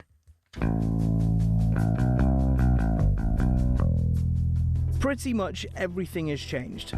Let's start with the engine, or power unit as F1 people call it. From 2014 to last year, Formula One ran V6 turbo hybrid engines, with about 20% of the power being electric, the rest coming from the internal combustion engine.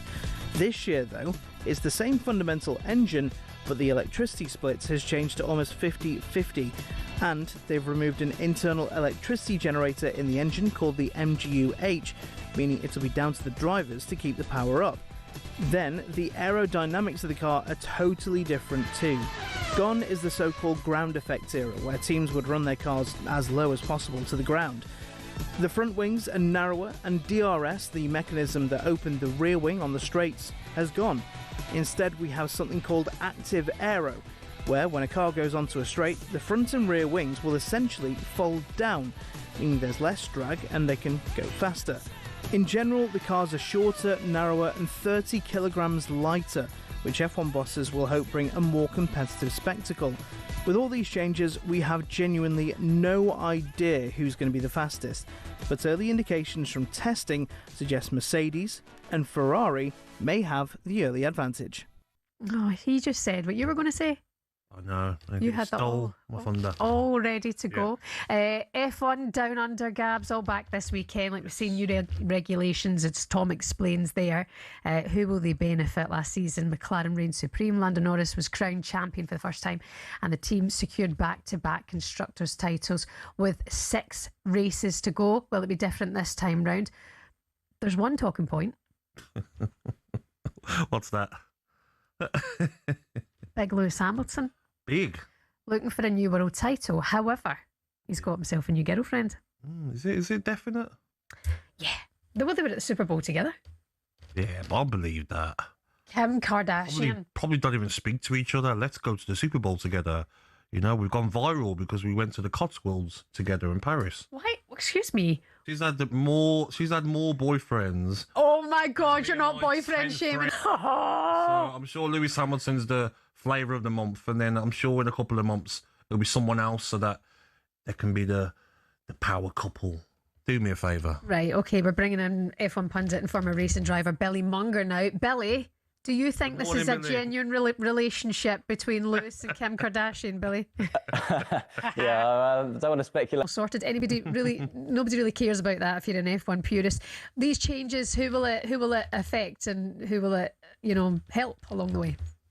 It's hard to say. Pre-season testing, you can always not really fully read into the situation. I'd love to be out on the ground in Australia for the first race of the season, but the way my races have been divvied up this year, I'm not out there. I'm actually at Silverstone at the minute with Kit Kat, who've become the official chocolate bar of F1, and they've built a car out of chocolate. So I'm having a bit of a random weekday, I guess you could say. I see it behind you. Go and take a bite.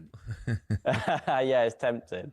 Billy, Lewis Hamilton, 7 world championships, the same amount as Schumacher, and obviously he wants to win one more to have the record. Is the pressure on for him? Because very poor last season for himself and Leclerc, and Ferrari, they want to get back to winning ways, don't they? Yeah, definitely. Ferrari are a team that, they're built on a history of basically winning championships for fun, and Lewis has done exactly the same. 7 world titles, only him and Schumacher with that many championships. They're definitely, him and the team are going to want to bounce back after last season, because, like you say, it wasn't the season that they would have been hoping for. We were all hoping, Lewis Hamilton, Ferrari, it felt like a match made in heaven, but it didn't end up quite being that way. And what about Australia for getting the season underway? How exciting is that? Yeah, it's always a good atmosphere. The fans turn out in their numbers. It was actually the first Grand Prix that I attended when I started getting into the broadcast side of Formula One, and I absolutely had to pinch myself flying to the other side of the world. And to what we saw last season with these new regulations. Billy, we need to let you go because we're running a wee bit late, and it's time for you to have a break and have a Kit Kat. Thanks, guys.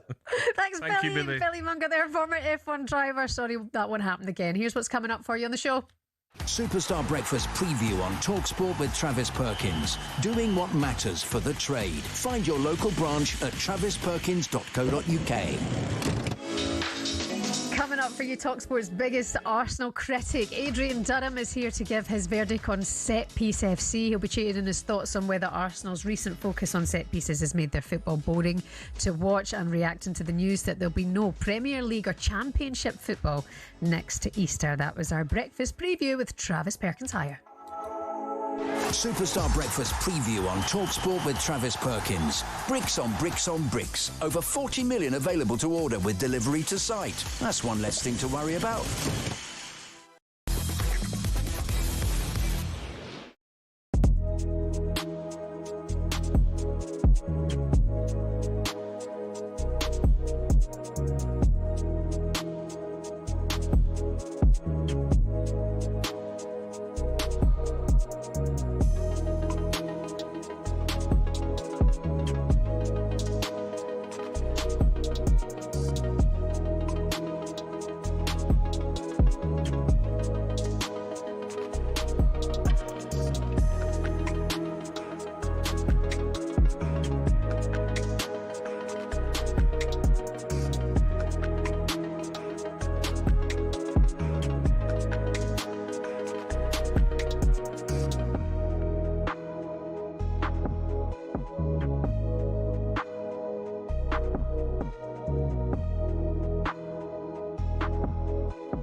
I've got some sad news in the Cundy household, mate. Go on, what's happened?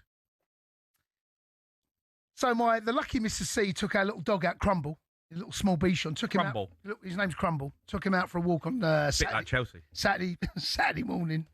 And he's running around like you're happy as a, And all of a sudden, she noticed that Crumble's having a bit of a limp up. He looks like he's crumbling. He wants to come off. He's giving one of them with his front paws. Yeah. Well, he's limping about. He's limping about, mate. And so she brings him home, and I don't know what's wrong with him. She took him to the vets yesterday, right? Yeah. Done a cruciate.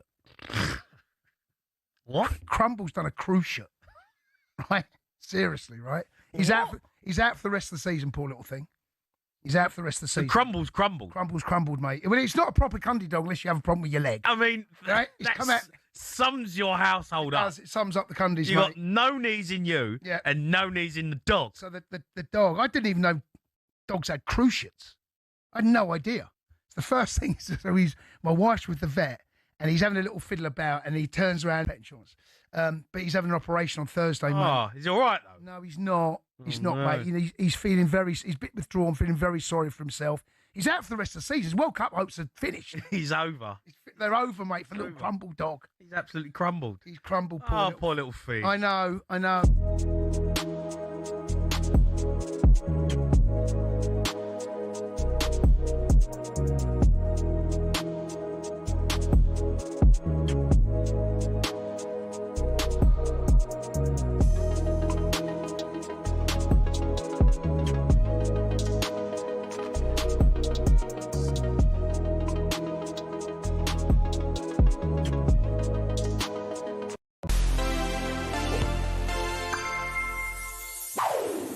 When we talk about true World Cup icons, few names hit quite like Ronaldo Luis Nazario de Lima, or as we all know him, Ronaldo, the phenomenon that was and is R9. Ronaldo's World Cup story begins in 1994 when he was just 17. Look at that kid. Oh. Sadly, his wasn't put to much use. He didn't play a single minute, but he was part of the squad that lifted the trophy in the USA. Fast forward to France, 98, and everything has changed. Ronaldo is now the best player in the world, a Ballon d'Or winner, and Brazil's main man. He scores 4 goals in the tournament and carries them to the final. Then comes one of the most infamous days in World Cup history. Hours before kickoff, Ronaldo suffers a convulsive fit, but doctors find nothing out of the ordinary. He insists on playing, but he's clearly not himself. Brazil lose 3-0. To this day, we still don't know what happened, and neither does he. Had the football gods begun to turn against him? Just look at the effect 2 major knee injuries had on his career. 53 appearances in 4 years. But then came 2002, and one of the greatest comebacks in football. By the time Brazil had reached the semis, he'd scored 5 in 5, but he was fed up with injuries being the main talking point. So while ritualistically shaving his head before the semi with Turkey, he left the front to create a talking point, and maybe the most iconic World Cup trim was born. He scored against Turkey and then got 2 in the final to help Brazil to win a 5th World Cup, secure the Golden Boot, and later on another Ballon d'Or. Now, by Germany in 2006, a 29-year-old Ronaldo was no longer the explosive phenomenon of his youth, the scars of his past there for all to see. But in total, Ronaldo played in 4 World Cups, scored 15 goals, reached 3 finals, and lifted the trophy twice. That is legendary stuff.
Good morning. Welcome to talkSPORT Breakfast with Arnold Clark. Browse the UK's best used car deals and score your dream car today. Check out their website for more details. It's Shebahn Aherne for Alan Brazil. He's back for you at Cheltenham next week. Gabby Agbonlahor is here. Gabby, you at Cheltenham next week? I am on Wednesday, Thursday. Oh, I'll see you Thursday. Yeah, Wednesday doing 10 a.m. Have you got time on Thursday to play? Play? Maybe. Oh! Maybe we will see.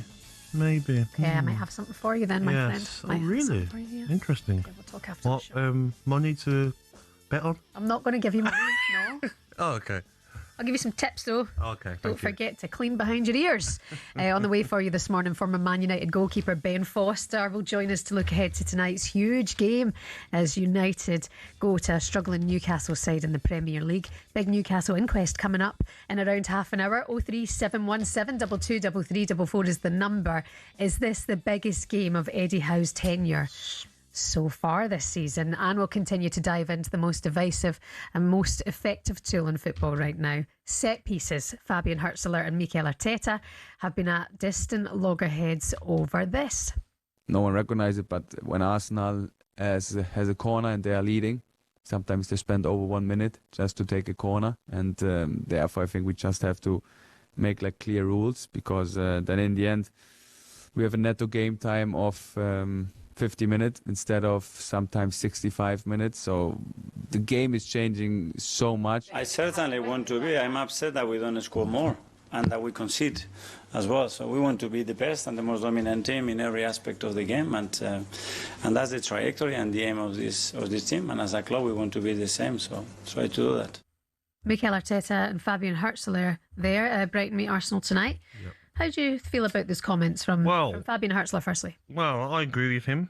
I do agree with him, Shebahn. Arsenal have had the longest time delays before taking corners in the Premier League this season. Over 2 hours in total, averaging 4 minutes, 18 seconds per match. That means they are time wasting when they go over and take the corners. It's too long, the gap. So, you're okay with Fabian Hurtzler saying that about Arsenal and Mikel Arteta. Yeah. But you have a problem with Arne Slot mentioning what he said to do with football and not bringing joy to his heart because of set pieces. Yeah, but Fabian Hurtzler's doing it obviously to try and add a bit of needle before tonight's game because they're playing Arsenal. But Arne Slot is talking about football in general, not just Arsenal. And also he's young and experienced, isn't he, compared to an older manager in Slot. Okay, what a game it was at Molineux last night. Our next guest was right across it. Wolves beat Liverpool 2-1 in injury time. Is there a chance, by the way, that Wolves could do it? For more on this, delight to say talkSPORT's chief football anchor Adrian Durham is with us now. Good morning, Ade. Good morning, Adrian. Shebahn, Gabby, good morning to you. Yeah, Molineux was alive last night. It wasn't a great game, and then it just sprang to life right at the end. It was fantastic. I mean, that goal, unreal, Adrian. You of all people you were shocked. Yeah, absolutely. The first Wolves goal was brilliant. Great football, lovely dinked finish. And then Liverpool got a little bit lucky with the equaliser. Mo Salah actually scoring a goal, but Wolves had given it away in their own half. And then it was really crazy, careless play from Liverpool. They basically left their midfield wide open. Wolves capitalised, and it took a deflection, but the noise at Molineux was fantastic last night. And Liverpool were pretty dull, I have to say. Slot's right. Football, the way Liverpool play it, is boring. What do you think the problem is at Liverpool? Because we know Trent's a big miss. We know Luis Diaz, I said earlier, he's had a fantastic season at Bayern Munich, 13 Bundesliga goals, 9 assists as well. But what's the bigger problem, Adrian? Because this isn't a Liverpool we've seen in many, many years. Well, the bigger problem for me, Gabby, is that their attacking play has no excitement. It has no pace. It's got no thrill whatsoever. They've gone from Klopp's red arrows to Slot being incredibly boring. And I thought he was hypocritical with what he was saying the other day about football being a bore fest, because the way his team play, that in itself is boring. So Gakpo is not the player he was. Salah definitely isn't the player he was. No. There's calls for Ngomoro, who's still a teenager, to start games because he's exciting when he comes on. And I think he will start on Friday back at Molineux in the FA Cup live on talkSPORT. I think it's the way Slot plays. It's very slow. It's very passive. It's hard to watch at times. And I don't think the Liverpool fans stand for it, especially when they end up. No, I think that there's just too much to do. Are they going to win enough games? And are the teams above them going to drop enough points for Wolves to climb above 3 others? That's the task in hand. Sure, if they keep on winning games, but that's highly unlikely. Up, but they don't, and then they lose. It's probably a game they should win, but they didn't. And those games will happen. That will stop them. The problem I've got with Rob Edwards is this. He lost his first 7 in charge. He then won only 1 of 17. And he's just left it too late. He took way too long to understand what kind of squad he had and how to go forward with that squad. Now they're having a bit of excitement at the end of the season. It's a bit of payback in the season for those fans who've suffered. And it's a joy for them. They had a great time last night, great time against the Villa, and a great time against Arsenal. Last 3 home games have been brilliant for Wolves fans, but it ain't going to keep them up. Adrian, what about tonight? I don't know what game you're probably doing tonight, Adrian, or what game you'll be watching, because even though I'd love to watch Villa and Chelsea as the main game, I'll probably try and watch 2 or 3 at the same time if possible, because there's something on every game, isn't there? Villa and Chelsea fighting for top 5, Arsenal against Brighton, Fulham against West Ham. West Ham need to really win a game soon if they're going to have any chance of staying up. Man City, Forest, obviously, relegation and a title on the line there. And Newcastle, Manchester United. Newcastle, disappointing season in the Premier League. And Manchester United fighting for top 4. Gabby, you've sold it, mate. I mean, what a night. Premier League midweek, amazing. Under the lights. Me and Dean Ashton were talking about this last night off air at Molineux. And we just said it's a properly brilliant bonus. You don't expect too many of them. We've had quite a few this season, and we love it. And all those games you're talking about, there's something on those games. So we're around the grounds tonight. We're not just focusing on one, we're focusing on all of them. So I'm going to be at Newcastle, Manchester United, the 8:15 kickoff. The rest kick off at 7:30. We've got Alan Pardew watching Arsenal at Brighton, and Dean Ashton himself is at Aston Villa against Chelsea. So it's a fantastic night. I honestly can't wait for it to get going. It's just going to be one of those brilliant. We do Saturdays on a midweek. Yes. When it's nights like this going around the grounds. So I look forward to it from 7 o'clock tonight. I can't concentrate, Adrian. Honestly, last night I'm flicking over, and like tonight I'll be like, okay, this game's boring. Let me flick over this one. Okay, then someone scored in the other game. It's frustrating. Yeah, you need like the surround screens, don't you? Yeah, can't get them in the hotel. Yeah. Didn't it say that on your school report? Can't concentrate. Every year. Yeah. Back page of the Sun this morning, Adrian. I don't know if you've seen it. It's Mikel Arteta. It's impossible to play beautiful football anymore. You watch a lot of football, is it true? Well, I am one of those football freaky nerds who just extracts any joy I can from football. So I still absolutely love watching football. And the example is Everton Man United, 2 weeks ago was it now? Pretty terrible game, but I got so much joy from the winning goal because it was brilliant. That was me satisfied. But I understand that other people need a little bit more from their football. Listen, the big discussion is about set pieces. And actually, when I was listening to you before about Hertzler and Arteta and their contrasting views, and they're both right to an extent. There's nothing wrong with set pieces. There's nothing wrong with a corner beating the first man, getting into the mix and being headed in. I haven't got a problem with that at all. Hertzler's right. Too much time is being taken up. And actually, Danny Mills was right earlier when he was on your show, saying that referees have got to be braver. Yes. They've got to pull players up who are, when it's not mutual holding, i.e. if both are doing it, you can't penalise it. If only one's doing it, like Declan Rice did, with his arms around a Chelsea player's neck at the weekend. Luke O'Nien, I thought last night, I thought that wasn't mutual holding. I thought that was definitely a penalty. Referees have got to be braver. They've also got to be braver with time wasting. I don't know if you've seen it, but in the Virtue Trophy semi-final last night, Stockport's keeper went down, and we all know that goalkeepers don't get injured because they don't really move. And there was a complete team talk with all the outfield players on the side of the pitch. Yes. It's got to stop. You know, people aren't paying money to go and watch a team talk from the coach at the side of the game for 2-3 minutes while a goalkeeper's pretending to be injured. Yes. How do medical staff feel about that? But on these corners, referees have got to be braver. They've got to penalise. It's about time they really started to do their job. I have sympathy, though, because they've got to think about VAR. They've got to think about all sorts of tweaks to the rules. VAR has made everybody's life hell, and I feel for the referees, but they've got to start penalising time wasting at corners and grappling when it's not mutual. Adrian, we've lost Boxing Day, Premier League football, all the games on Boxing Day, but now, next Easter weekend, we're going to lose Premier League and Championship games for an international break. What's your thoughts on that, mate? Watching maybe England versus the Faroe Islands or watching Premier League football on Easter Sunday? Well, you know me, I am absolutely a massive England fan, and I have no problem. I know some people have a problem with international breaks. I get it as well. I do understand it. I'm not one of those. However, Easter, where you play, if you're in the EFL, you play Good Friday, you play Easter Monday. Premier League normally play Easter Saturday. How can you take that away? That Good Friday, Easter Monday double header.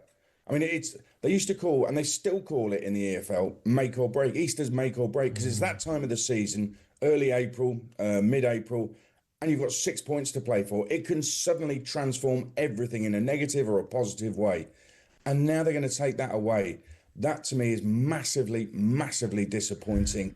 It's a tradition that we need to keep in this country. So I'm gutted about it. Even though I love international football, I don't think the calendar has to change to accommodate this and to abolish Easter football. I think it's a real shame. Adrian Durham, thank you very much. Our voice of live football. Back with you tonight, going around the grounds with all the goals from the Premier League and beyond. Just think you can go to chapel a couple of times now over Easter. You can go today. Yes, as well.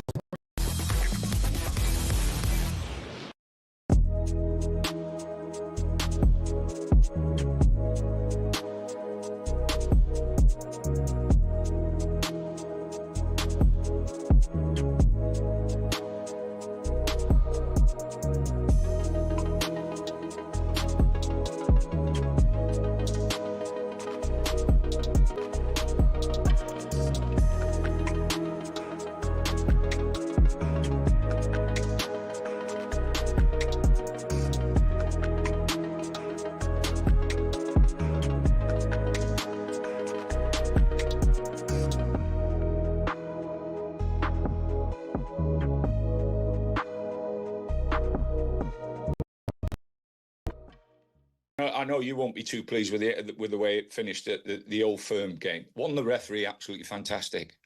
I think he actually jumped over and a couple of players who went down injured. Yeah. He never stopped the game once. Absolutely. It was like watching football 20 years ago. Yeah. You know, he wasn't having anybody hanging around or falling down and blowing up and stopping the game. He just got on with it. And amazingly, how many of those players jumped up and carried on playing? I know, mate. You know when players do it? It was just fantastic. You know when players do it, right, and then they fall down and then their team win the ball back? they're straight up, aren't they? On getting back in the box to go and try and score a goal.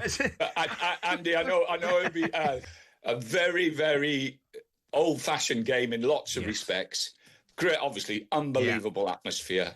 It was Commitment incredible from both teams and a great result for Martin, especially at the end. I've got to say, John, I mean, I just think in the grand scheme of things, yes, you're absolutely right. I was delighted at half-time, disappointed at the end of the game.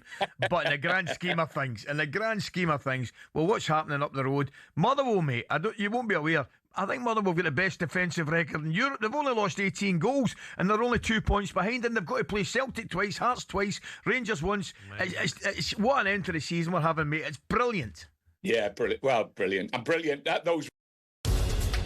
The Green Party have won the Denton and Gorton by-election. Labour in third place. Breaking news that Peter Mandelson has now been arrested. So Mandy and Andy have now both had their collars felt. What would Andrew Loney tell them to do? To come clean, be honest. And if Charles is complicit in this cover-up, which I believe he is, then I think he has to fall on his sword. When you define sex, what your gender or sex, what you mean is biological sex, and that's a man or woman, what you are physically, not what you think you are on a Wednesday afternoon.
Good morning, you're listening to talkSPORT Breakfast. It's Shebahn in for Alan. Gabby Agbonlahor is here. 03717223344 is the number. Newcastle fans taking your calls in around 10 minutes time. It's a huge game tonight against Manchester United at St James's Park. 5 defeats from their last 6 in the Premier League. Is this one of the biggest games of Eddie Howe's reign? Gabs, you think so? It's a massive game. I mean, Newcastle's form, 3 points from the last 6 Premier League games. It's been atrocious, to say the least. Champions League's been amazing, but the Premier League, yes, top 5, top 6 is probably not going to happen for Newcastle, but some pride, home form as well. The Everton loss at home was very disappointing on the weekend, and I'm sure Newcastle would love to get one over on Manchester United, and Villa, Chelsea, Liverpool really want Newcastle to do them a favour. Anthony Gordon also got booed over the weekend. Will you be behind your team tonight? 03717223344 Newcastle fans, get in touch with the show. The guys are taking your calls right now. It's time now to get the latest odds with Coral and Simon Clare. The Coral Daily Download on talkSPORT with Coral. We're here to make this Cheltenham Festival more rewarding. 18 plus, gambleaware.org. Good morning, Simon. Good morning, Simon. Good morning, guys. How are you doing? Great, yeah. Nice to see you at work. I do work occasionally. I had a little time off, Gabby. You're so arse. We know. Shebahn, you have holidays, don't you? We know, Simon. Sometimes, Simon. Coral give good holiday for their staff. Oh, I know. But I'm back. I'm ready. It was a bit of prep for the big week ahead. Cheltenham next week, obviously, starting. And we've maintained the 5-day rhythm of Jackdaws on Castle on Monday. And then Tuesday through till Friday for the talkSPORT Breakfast Show at Cheltenham. So, no, wait, mate. Is it true that you guys have to pay Alan for his week off before Cheltenham? What, to try and make sure he actually completes the 5 days? Exactly. Yes. I think everybody, it's like one of those elaborate, if you got a sort of critical football player, you sort of pull out all the stops to make sure they're fit for the big game. Well, this is what it's like with Alan Brazil. I've got to say though, we will be coming on. So I think last year we offered 5-2 Alan to complete all 5 days, and he did. We will, I think, later in the week come out with the price for this year's Cheltenham. So we'll see how generous we're going to be. Last time I was at Cheltenham, I asked Simon, every show that I worked there in the morning, any tips? And he gave me all these tips. Not one of them come through. Stick with me, Gabs. This Stick guy, with me. mate. This guy is a piece of work. Why would Gabby ask a bookie for tips? I mean, he had like jockeys there, trainers. He gave me 100 to ones he gave me to put on. Sometimes it's just your luck. Go with the colour, Gabs. Go with the colour of the colours of the badge. Yeah. Exactly. But we get today actually is the 6th day that we get the entries for the first day. Day 1 of Cheltenham will come out about noon today, and just to whet the appetite, just on that first day, the first race, the Supreme Novice Hurdle, when the Roar goes up for the open of the Cheltenham Festival, we've got a great clash. And one of the subplots for Cheltenham, as you know, is Ireland versus Britain, and the Irish have been dominating the scene. But the first couple of races are critical because Nicky Henderson has the favourite Old Park Star against a handful of very good Irish horses, and then the Arkle, the second race, is probably the big clash between Lulamba, the great British hope from Nicky Henderson, who's the favourite, over Kopek de Board, who won at last year's festival, and he's 7-4 from Willie Mullins, and that will set the tone really for the entire week. Love it. I can't wait, Simon. Yes. Really looking forward to it. In terms of tonight, then, we've got a number of games to look forward to. Where do you want to start? Well, I think you're just talking about Newcastle, Man United, so we may as well start there. And just to sort of set the scene here, Man United are favourites at 6-4 to go to St James's Park and beat Newcastle. That'd be a pretty strong fortress, but it just shows you, as you say, the woes that Newcastle are in at the moment. And then to flip to your team, Gabby, Villa. Again, not the best news. I mean, they're still short. They're 10-11 for a top 4 finish. So it's very much in your power. You're in a points advantage, but they're second favourites at home to Chelsea. Are they? 6-4 Chelsea. I don't know if we got that right. 7-4 Villa. Does that reflect their just recent form? Yeah, I think it's recent stutters, isn't it? The draw against Leeds. It's the home defeat to Brentford. It's the home defeat to Everton. Just getting over the line last minute. I think it was a Mings header against Brighton. Because of that home form, I think they're probably fair odds, to be honest, but it should end at some point, this poor form from Aston Villa. Why not tonight against the Chelsea team without Neto suspended? And they're not firing on all cylinders, are they, Chelsea, either? No, absolutely. And then, of course, I mean, we leave the best to last. I mean, the title race, which I think was Danny Mills was on earlier, was again making Arsenal fans panic even more, talking about the fact they have got, they are looking nervous at the end of games. And this away tie to Brighton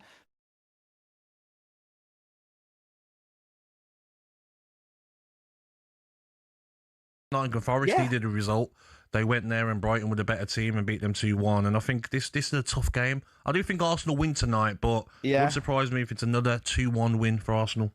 And City are 4-9 at home against Forest. Again, at least that relegation battle's critical, isn't it? And Forest will be fighting for their lives, and they have been putting in some good performances. So, I mean, the great thing about the Premier League, we saw it with Wolves, Liverpool last night, is you never quite know what the hell. What about Fulham, West Ham?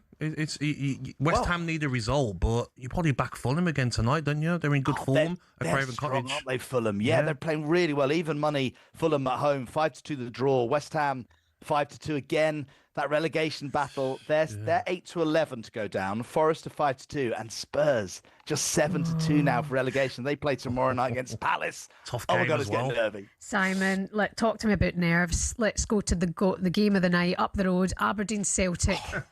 Now, don't at me about Arsenal. They are odds on. I mean, Aberdeen are actually not having a great season. They're 4-1 at home. It's 7-2 the draw. So Celtic are 8-15 to get the result. And to be fair, they were 2-0 down against Rangers. That was a great comeback, wasn't it? At the weekend, albeit that kind of gave that was Hearts gave the sort of celebration to the Hearts fans, the draw.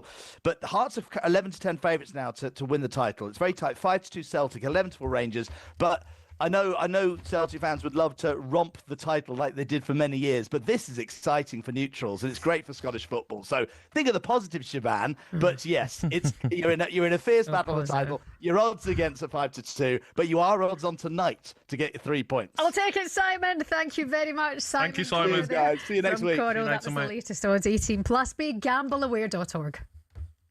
The Coral Daily Download on talkSPORT with Coral. We're here to make this Cheltenham Festival more rewarding. 18+, gambleaware.org. Newcastle fans, we're taking your calls next. 03717 223344. Is Eddie Howe under pressure for the first time? 5 defeats from 6. How will it go tonight? We want to hear from you.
Game Chelsea boss Liam Rossini was asked if he feels there is a disciplinary issue at the club. No, it's hard to put your finger on it. You have older teams that have disciplinary problems. There's many aspects to what we need to do, but it needs to change. I hold my hands up to that, and it's something we need to start. We're back in tomorrow. We need to have a discussion as a group. We need to make sure that we go into Aston Villa with 11 men on the pitch for 95, 96 minutes to give us the best chance to win the game. Do you think you've got disciplinary? No, what do you mean? I don't think I know. I don't think I know. You cannot have that amount of red cards in the season, and they're not. It's not coincidence. Just that red card with the Neto one. Yeah, when I was doing the comms, right, and that is a tackle where he's taking him down. He don't want to run in the corner. He's probably Martinez come off the bench. He don't fancy it. He's running. He's like, I don't really fancy it. He's taken a little bit of a cheat's way out. He's brought him down. Yeah, and he doesn't want to. That's a tackle for someone that's not on a yellow. I don't think he knows he's on a yellow card. I'm not excusing it because it's another cheap yellow card. And the problem you've got, and I've watched every Chelsea game, is we pick up cheap yellow cards, and cheap yellow cards can lead to expensive red ones. Yeah. And I see Enzo Fernandez yesterday, Pedro Neto sent off, Enzo Fernandez, our vice captain, gets thrown down. I can't excuse it, and I'm not going to excuse it. It's absolutely terrible. Our discipline record this season is nothing short of shocking.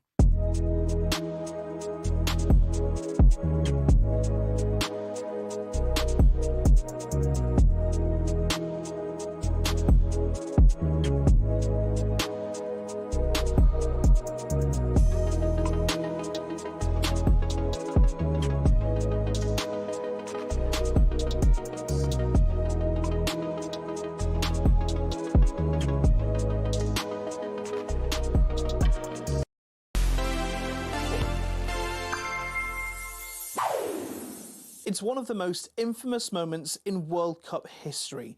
Zidane's headbutt on Marco Materazzi in the 2006 final sent shockwaves through the footballing world. It wasn't a particularly ill-tempered final. Argentinian ref Horacio Elizondo had only shown 3 yellow cards until the next foul for the penalty, which Zidane scored after 7 minutes. Then 12 minutes later, Materazzi equalised from a corner. Materazzi said in the 2020 interview he was asked at half-time to man-mark Zidane. So they'd been literally rubbing each other up the wrong way for more than an hour before the tension boiled over in extra time. Some reports suggested Materazzi had insulted Zidane's mother, but he successfully refuted that in a libel case 2 years later. According to the Italian, Zidane started it with a little insult, saying, "I'll give you my shirt later." Then he responded by saying, "I'd rather have your sister than your shirt." And Zidane switched. In 2022, he said, "I'm not at all proud of what I did, but it's part of my past." But would he apologise? To his teammates and fans, yes. But to Materazzi? I'd rather die. Non, je ne regrette rien.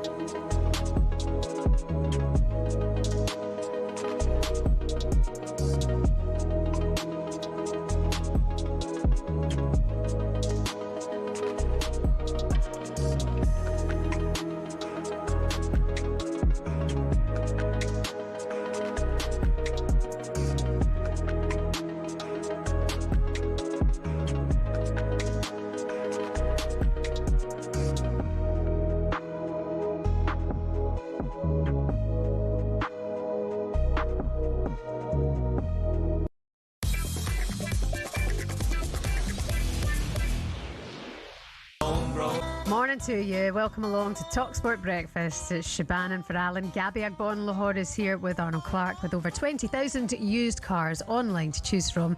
They'll have the car for you. This is Homegrown Tomatoes. Who sings it?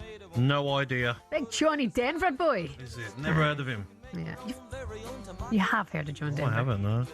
All right then. I've never heard of him, mate. Well, yesterday here on talkSPORT, heavyweight boxer Dave Allen. Have you heard of him? Yes, I have. He was here on H&J, fighter. yeah, with Alex Brooker and myself, and was speaking about his crazy irrational fear.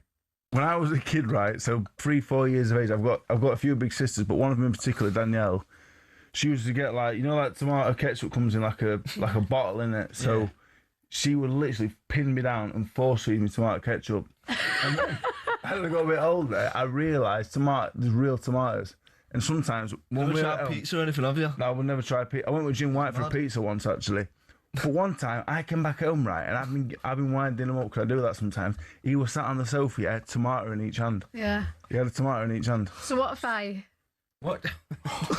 I've got a tomato now. I would never touch it. I would never touch Hold it. the tomato, Dave, Can't hold and it. you'll win your next I five fights. genuinely would rather lose. Dave I Allen, you're hate still- tomatoes. Oh, come on. But if I said to you, you've got to eat a bowl of tomatoes and mushrooms today, Yeah. and Villa will win the Europa League, would you do it? Yeah. Good man. Down it with water. Good man. Yeah, I would do. get I through would it. do for my team, yeah. Mushrooms are weird though, aren't they? I don't like mushrooms. If a mushroom's on my plate, I have to move it out of the way. Disgusting. Yeah, I hate mushrooms as well. That's why we're best friends, Yes, Gabby. absolutely. Any irrational fears other than not liking mushrooms? No. Just the normal ones, like snakes. So that's a normal fear. Yeah, I can't handle snakes. To be fair, somebody did say me a spider. Yeah, why would you do that then? What was your thought process in scaring That was funny. a heavyweight boxer? I don't know, it's because he's 6'6" and he's scared of tomatoes. Maybe. Don't forget, you've got huge fights coming up for you over the next few weeks on DAZN from March 14th, live from Dublin. Jazza Dickens defends his WBA World Super Featherweight title against Anthony Kakache. And St Patrick's Day weekend showdown, and then March 21st it's George Liddard, the Billericay Bomber, takes on Tyler Denny for the British and Commonwealth titles. Then on March 28th, the future heavyweight champion of the world, Alan Brazil's absolute favourite, is Bay himself, Moses Atoma, takes on Jermaine. Great fighter, Moses. Moses guy. Fabio Wardy, Moses, great. It's absolutely great. I've not seen much of him, but he looks the part. Franklin previously went 12 rounds with AJ and has never been knocked out. You can watch all of these fights with our friends only on DAZN. Like him, you know that. Boxing update on talkSPORT with DAZN, the global home of boxing. Sign up now at dazn.com/boxing. Moses, bam! You could be talking about anything. No. Moses. He's great. Yeah, no. Right, heading up the road now in the northeast. Newcastle United having a bit of a wobble. 3-2 loss at home to Everton on the weekend meant they have only won one game from their last 7th. That drops them to 13th in the table. And tonight, the welcome in for Manchester United to St James's Park. They are doing decently in the Cup, Scabs, but with Barcelona up next in Europe and Man City in the FA Cup, are they in danger of having a very, very poor season? Listen, cup competitions, very good, but the Premier League's your bread and butter, isn't it? And Newcastle in the Premier League have been abysmal. 42 goals conceded. But some of their recent results for me are just... You look at Everton on the weekend. No offence to Everton, but you're conceding 3 goals at St James's Park. St James's Park used to be a fortress. 3 goals against Everton at home conceded. 3 goals recently against Brentford at home conceded. Went to Liverpool, who aren't Liverpool of old, lost 4-1. Lost at home 2-0 to Aston Villa. Even when they beat Leeds United, it was 4-3, conceding 3 goals at home to Leeds United again. That's not what you expect from Newcastle. You know, you'd imagine Newcastle over the last 4 or 5 years to be a fortress where it's tough to score at St James's Park. Now teams are going there, and teams like Everton, who have got a very good manager and team, but it seems too easy to get goals now against this Newcastle backline. I think they're missing Livramento a lot at right back. Sure, £65 million spent on summer signing Nick Valdemada. Not having him. Adrian Durham said it last week, didn't he, on Hot Take Friday on talkSPORT Daily, like pound for pound, as if he's been a terrible signing. I think he's brilliant, but only 7 league goals so far. Does he need to just be doing better, frankly? He's just not a good player. It's because... He's not a good player. He's a brilliant player, Gabby. Brilliant. He is a brilliant player. No, he's not, Shebahn. When you watch him, he's probably one of the slowest centre forwards I've ever seen grace the Premier League. Is he good on the ball when he comes into his feet and he can make little flicks and little touches? Yes. But he's not a number 10. When people keep saying he's doing okay at number 10, look at the size of him. With his size, he should be in the box, on the edge of the box. He's not breaking his stride to get into the box to score goals. But I'm sure if Eddie Howe could sell him for similar money, sell him tomorrow. Really? Yeah. Well, here is Eddie Howe now. He was asked about him yesterday in the press conference and whether he's seen the online criticism of the German Nick Valdemada. There's people at the club that, of course, do have their eyes across that, because it'd be lazy of us not to. But it's not something that a world that I can go into, because if I go into that then and I read it and I absorb it, my opinions will be swayed by nonsense. So I'll prefer to keep my brain and my opinions to myself, based off my own eyes. Nick's doing well. I would never overreact negatively or positively towards one performance from any individual player. It's always about the longer term.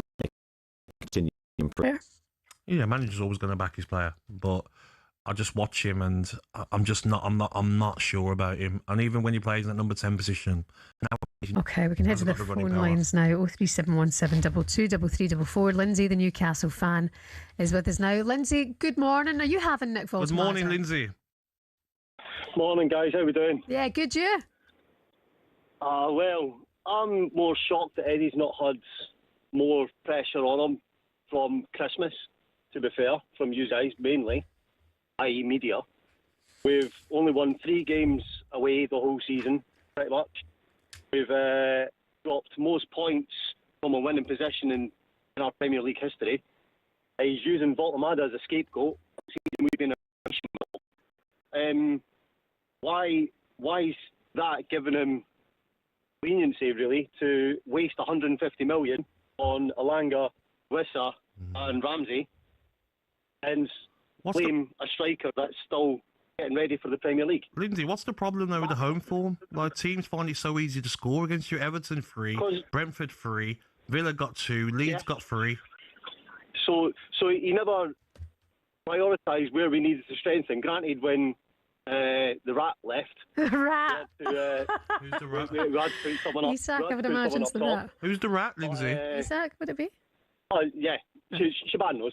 But once we covered him with Voltemada, we should have went and got a keeper. Ramsdale obviously isn't doing it. He can play with his feet, but he can't save the ball, which is a keeper's main, as in the words of Roy Keane. That's his job. And then Nick Pope has just been horrendous. Burn doesn't look like he can get around the pitch. He's getting paced a lot by not even quick players at times. Oh my lord! But you lot, see, that's my point. Yeah. He's not. Eddie's wasted this money, and Eddie's brought in his own players. So why isn't Eddie getting the blame? Some of the signings. He's trying to put the blame. Whistler's not worked, has it, either? No, this is my point. Eddie's putting the blame on Voltemada. He's not putting the blame on. He's not putting the blame on Voltemada at all. There, he said he's got work to do, and he's not going to listen to the online criticism. Yeah, but then why is he playing a striker in centre midfield? He's trying to do what Joe Linton done. Joe Linton wasn't a striker. We all know that. He's got legs to get around the pitch in midfield. Voltemada hasn't. Exactly. So why play a number 9 as a centre mid? It's just ridiculous. Performing in the Champions League, isn't he? I think he's looking at a move to get away in the summer. Where though? If he performs in the anywhere. He's linked to United, isn't he? Is he linked to Man United? I do agree with you though. When I watch him in the Premier League, it's a different player. 3 goals. The striker. The last time he scored an open play was last January. Wasn't it against Liverpool? Recently. Liverpool he did, didn't he? Right, Lindsay, I'm feeling your concerns this morning. I see when he said that at the start of that call, all right, Eddie, you won us a trophy last season. Like, that was probably the best of your life. No, of course, yeah. But I think he's got every right to explain, and I agree with him. This season has not been good. And like, I know Dan Burns, a lot of people's favourites, lovely guy, and he speaks so well, and the story, and he's a local lad. But this season he's been really, really poor. Right. Last-ditch tackles, looking like he's lacking that little bit of speed he might have had in previous seasons. Not been good enough. Lindsay, thanks for your call. Ray, the Newcastle fan, is with us now. Ray, do you disagree or agree with Gabby Agbonlahor? Well, obviously he got sick of watching Rangers and Celtic, did he, and start talking about the nearest team. Nonsense. Utter nonsense. Sure, Eddie Howe, look at the players that he wanted to sign. Ekatike, Guy, all of them. Can you imagine where we'd be if we got them? This season was always going to be difficult. Squad wasn't big enough. We all knew it. Couldn't compete with wages for the big players that Eddie Howe wanted. And we're all where we are. We'll reset at the end of the season and we'll go again. But he's just talking absolute nonsense. And Gabby, you've watched Dan Burn on Match of the Day for 5 minutes, pal. I've watched him every week. Dan Burn, great leader. You got more Sky Go details, mate.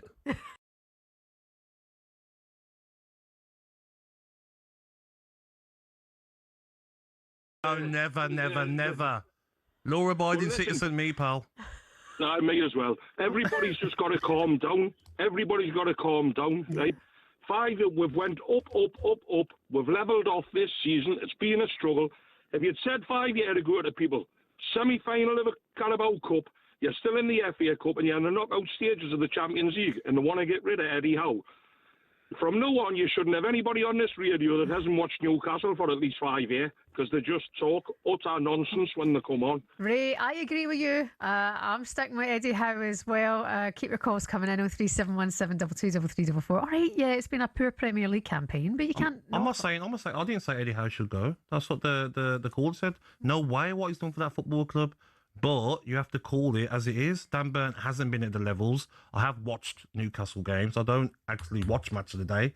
I'm asleep on a Saturday at that time.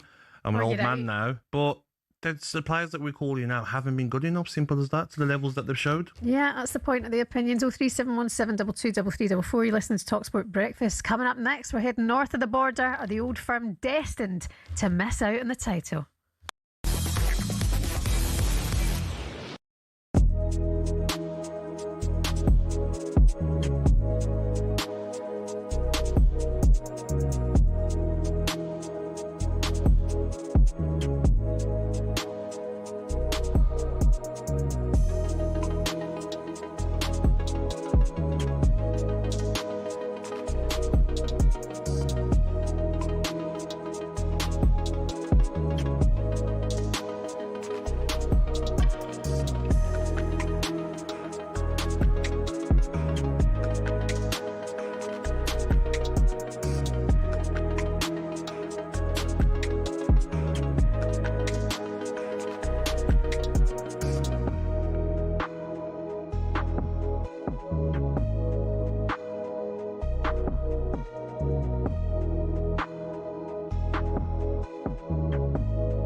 Bruno, his numbers are incredible, right? And what he's done from in a poor era, well, a poor era in terms of Manchester United, where they were to where they are now, right? But this is my thing with Bruno. He is incredible.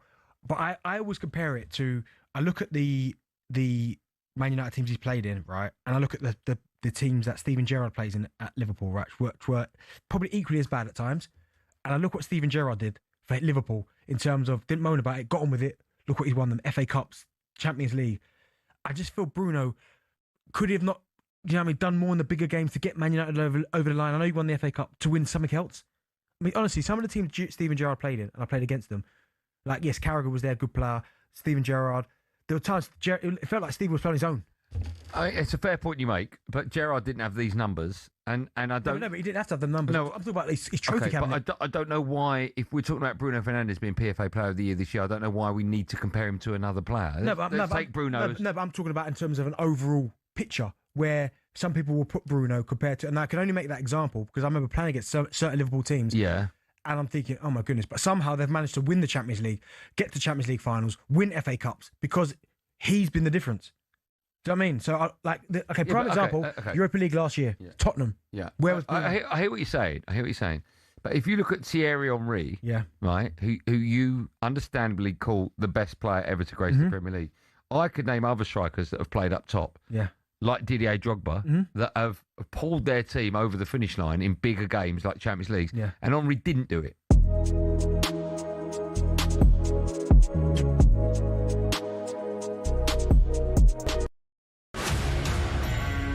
Hello and welcome to talkSPORT Goals. I'm taking you through what should be another busy day of football. Chance to win it! We don't need to do that, guys. I'm going to owe you an apology. How would you get to that conclusion? That's a weak mentality. Oh, get out of it.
Morning to you. You're listening to talkSPORT Breakfast. Shebahn, Aherne and Gabby, Agbonlahor, Alan Brazil back with you next week at Cheltenham Racecourse. Now, it might not be the Old Firm, but this is a massive one. We've got another Old Firm this weekend, Gabby, in the Cup. It's Celtic tonight take on Aberdeen in a must-win game to keep the title hopes alive. Victory would cut leaders' Hearts' advantage to 5 points with the same number of games played, seeing them leapfrog Rangers into second place in the table. They haven't lost to Aberdeen, by the way, in the league since May 2018, chalking up more than 20 wins in that period. But the pressure is on after being on the back foot for long spells in the first half against Rangers. Celtic boss Martin O'Neill stressed the need for a stronger start. We've left ourselves in this position through one thing or another, and we've got to try and see it through. This is, I think, this total focus is on the game. We certainly can't spend 45 minutes on the back foot and not really competing properly, and that's against any side. Never mind Rangers. So from our viewpoint, I think that we've got to try and get a grip of the game. It was tale of two halves, wasn't it, Gabs, at the weekend? I mean, Celtic's so different in the second half. Rangers were very, very good first half. Two outstanding goals from Shemetti, but Hatate coming on for Chamberlain. Chamberlain looked a bit lost in that first half. But the occasion was too much for him. Delighted to say now that two-time major trophy winner with Celtic, commonly known as Macca, former West Ham, Villa and Celtic striker Frank McAvenny is with us. Good morning, Frank. Good to have you. Good morning, Frank. Morning, Gab. Morning, Shebahn. How are you? Oh, we're well, mate. We're very, very well. I've got to apologise, Shebahn. Last time you were trying to get me, I was in Cyprus. I said I'd come on with you and Tony, and aye, we held you to it. I was in a pub in St Mirren. I watched St Mirren get beat. I watched West Ham get beat, and I watched Celtic get beat. Then you drowned your sorrows in a lock-in. Fair play. What did you think, Frank, of the weekend, the Old Firm? Did you Celtic for me were poor first half, but second half very good. Terrible. Yeah, they were terrible in the first half. But what Rangers did, which surprised me, they changed it in the second half. They played two up front in the first half, and it was getting to Celtic. Yeah. They got the ball up the park quickly, and in the second half they only played one up front. And I thought, really? And Celtic got control of the game. Obviously, when Hatate he come on and he's back to his best. That's what we're used to seeing all last season. So long may that continue. I hope he's got that in his belly again for tonight to come on or not come on, but start, I would imagine, and do well at Aberdeen. It's a tough place to go. No matter if you're flying in the league, Pittodrie is a hard place to go and get results. So it's going to be difficult. So just like Martin says there, I hope we start well rather than leaving it till the second half of the last 15 minutes. How good is it though, Frank, for the neutral? How Hearts are doing? How good is it for Scottish football that it's not just the Old Firm battling for the title? Yeah. There's another team as well involved. Well, there's two teams, Gabby, because Motherwell's got a big say in. Yeah. They might not win the league, but they've got a big say in who's going to win it, because they've got Celtic twice, they've got Rangers, I think, they've got Hearts. Yeah. So that they're at the moment they're the best team in the league. Yeah. By as in playing football wise. Might not be the results, but it's great that there's four teams. I don't like it. Me neither.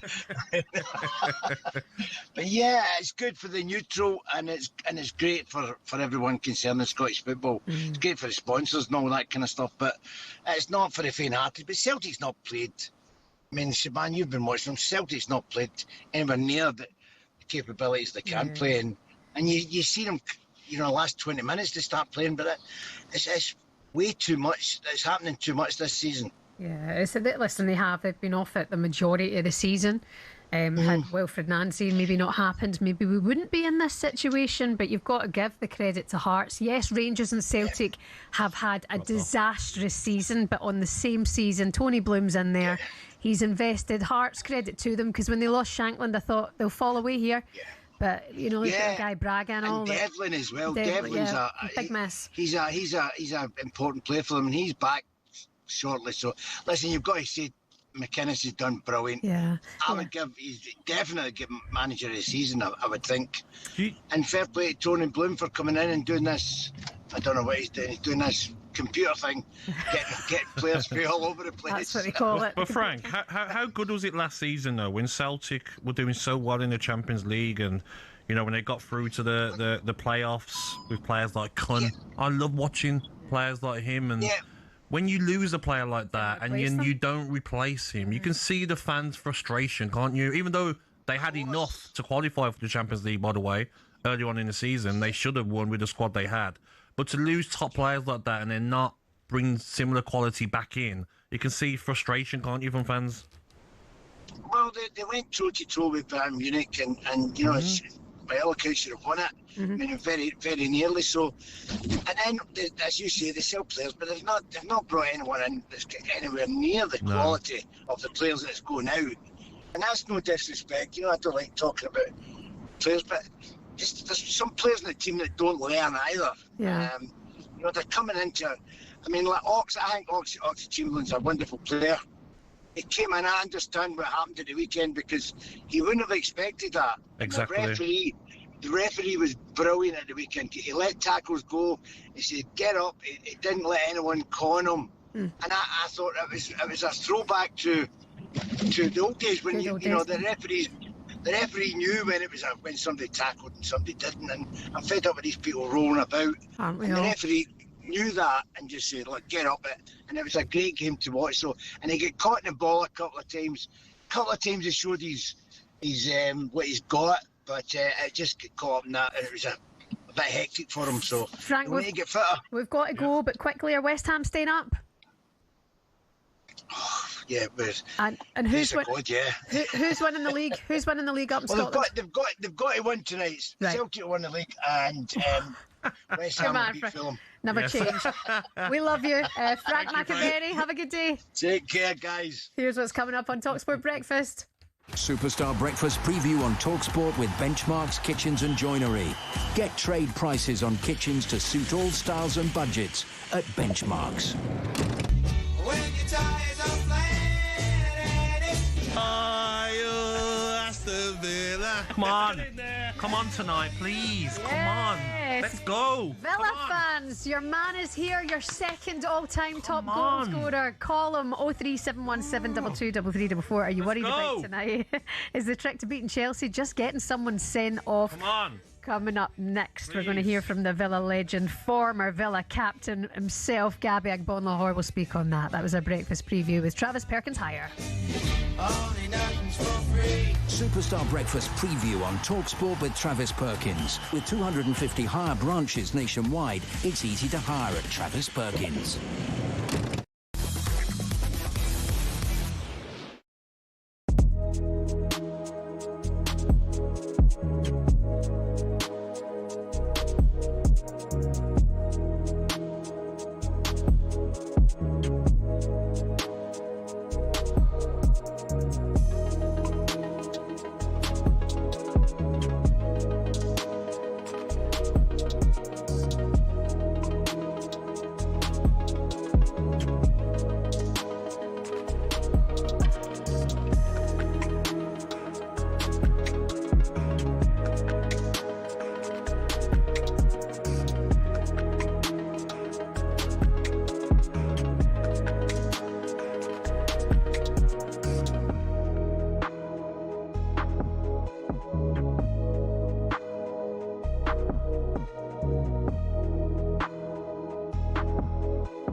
Plans to expand the site of Wimbledon may include paddle tennis courts on the new site. Yep. Paddle courts at Wimbledon. I mean, paddle's popularity in recent years has seen over 1,600 courts across the country. Yes. You'll know that. You've probably played in a few of them, attracting a new set of fans from different age groups. Even people Simon age play paddle tennis. But what they're doing at Wimbledon, I mean, the Lawn Tennis Association has run the sport since 2019, but governing body? Insists that tennis's participation has not been damaged due to paddle's popularity. There is a school of thought that says that the governance of the LTA is the wrong place for paddle to be held under, because there is a thought process there. It is being strangled by the tennis governance, that it is being put into a situation where it is beginning to stop the food chain and supply chain of people playing tennis. There is a school of thought that suggests that there should be an alternate governing body set up that's specifically for paddle, which then can bring in excellent coaching, because unless you're registered as a sport in your own right and have your own set of parameters, you find it difficult to get certain things in place, like work permits for overseas coaches, because a lot of the expertise in paddle is from South America and Spain, because that's where the sport originated from. Started, yeah. And so to get work permits for coaches to come over here and to actually provide the excellence to coach the next generation of paddle coaches is a part and parcel of perhaps taking it out of the LTA. And I was put a proposal across my desk about 6 months ago with an investable opportunity looking at creating its own governing body and taking it out from underneath the LTA, because there is a strong thought within those that operate in the paddle field that the LTA are doing precisely what they say they're not doing here.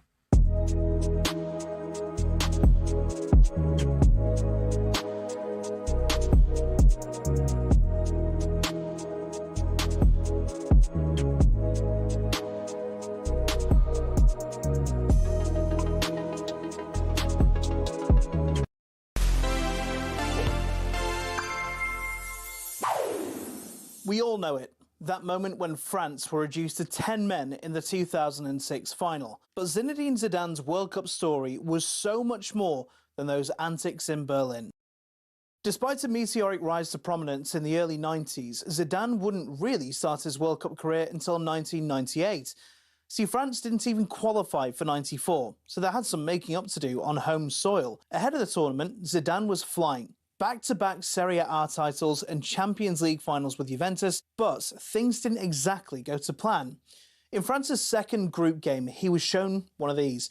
I mean, we were so busy getting angry at Bex for his red, we didn't even realise Zidane was getting properly dug out in France for the 12 days before. The French public demanded he be kicked out of the squad and sent home. But manager Aimé Jacquet held firm and brought him back 2 games later. After his return, he'd start every game until the final, where he was quite simply brilliant. He scored not once, but twice. And this was the moment he'd been waiting for. There was national jubilation, and all was forgiven. He was even rewarded with a Ballon d'Or to cap off a near-perfect year. France won the Euros 2 years later and so were red-hot favourites at the 2002 World Cup. But the table will tell you things did not go to plan. Now, come 2006, France, now captained by Zidane, are one of the favourites again, but they made hard work of it. They won just 1 game and finished second in their group, which meant they had to beat Spain, Brazil and Portugal en route to the final. Then, the moment we all remember. Zinedine, just leave it. Walk away. Zinedine, no! And that meant he became only the 2nd player in history to be sent off twice in World Cups. France lost, but he still won the Golden Ball. As you can see, he was thrilled. Or furious. Zidane never played again, but across 3 tournaments his story had everything. Disgrace, glory, infamy. We don't like our heroes clean anyway, do we?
Morning to you. You're listening to talkSPORT Breakfast with Arnold Clark. Browse the UK's best used car deals and score your dream car today.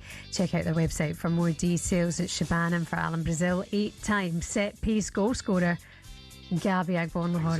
Exactly, Can you remember them all? There were corners and I was wrestling and I was throwing people up. Grappling in the ball. Pushing the keeper into the net and then heading it in. And then diving down onto the floor at force. Unbelievable stuff.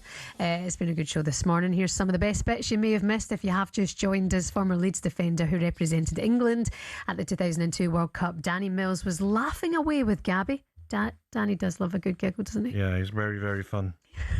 He explained why we're seeing so many grappling incidents from corners and what should be done to combat it. I think it's the same old thing. You get to that stage where you go, well, if I can't beat them, I'll join them. And I'll throw myself down. There's a little bit of context. I'll throw myself down just in case. Okay.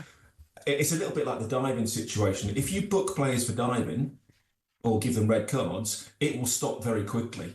If you give 2 or 3 penalties in the early part of the season because people are grappling, it's not going to happen anymore. Because as a manager, as a coach, you're going to say to your players, if you do this, you're not going to play next game. It's quite serious, isn't he? Do you think it'd be fun on a night out? Oh yeah, I reckon if you went to a nightclub with Danny Mills, he would tell the DJ to turn the music down.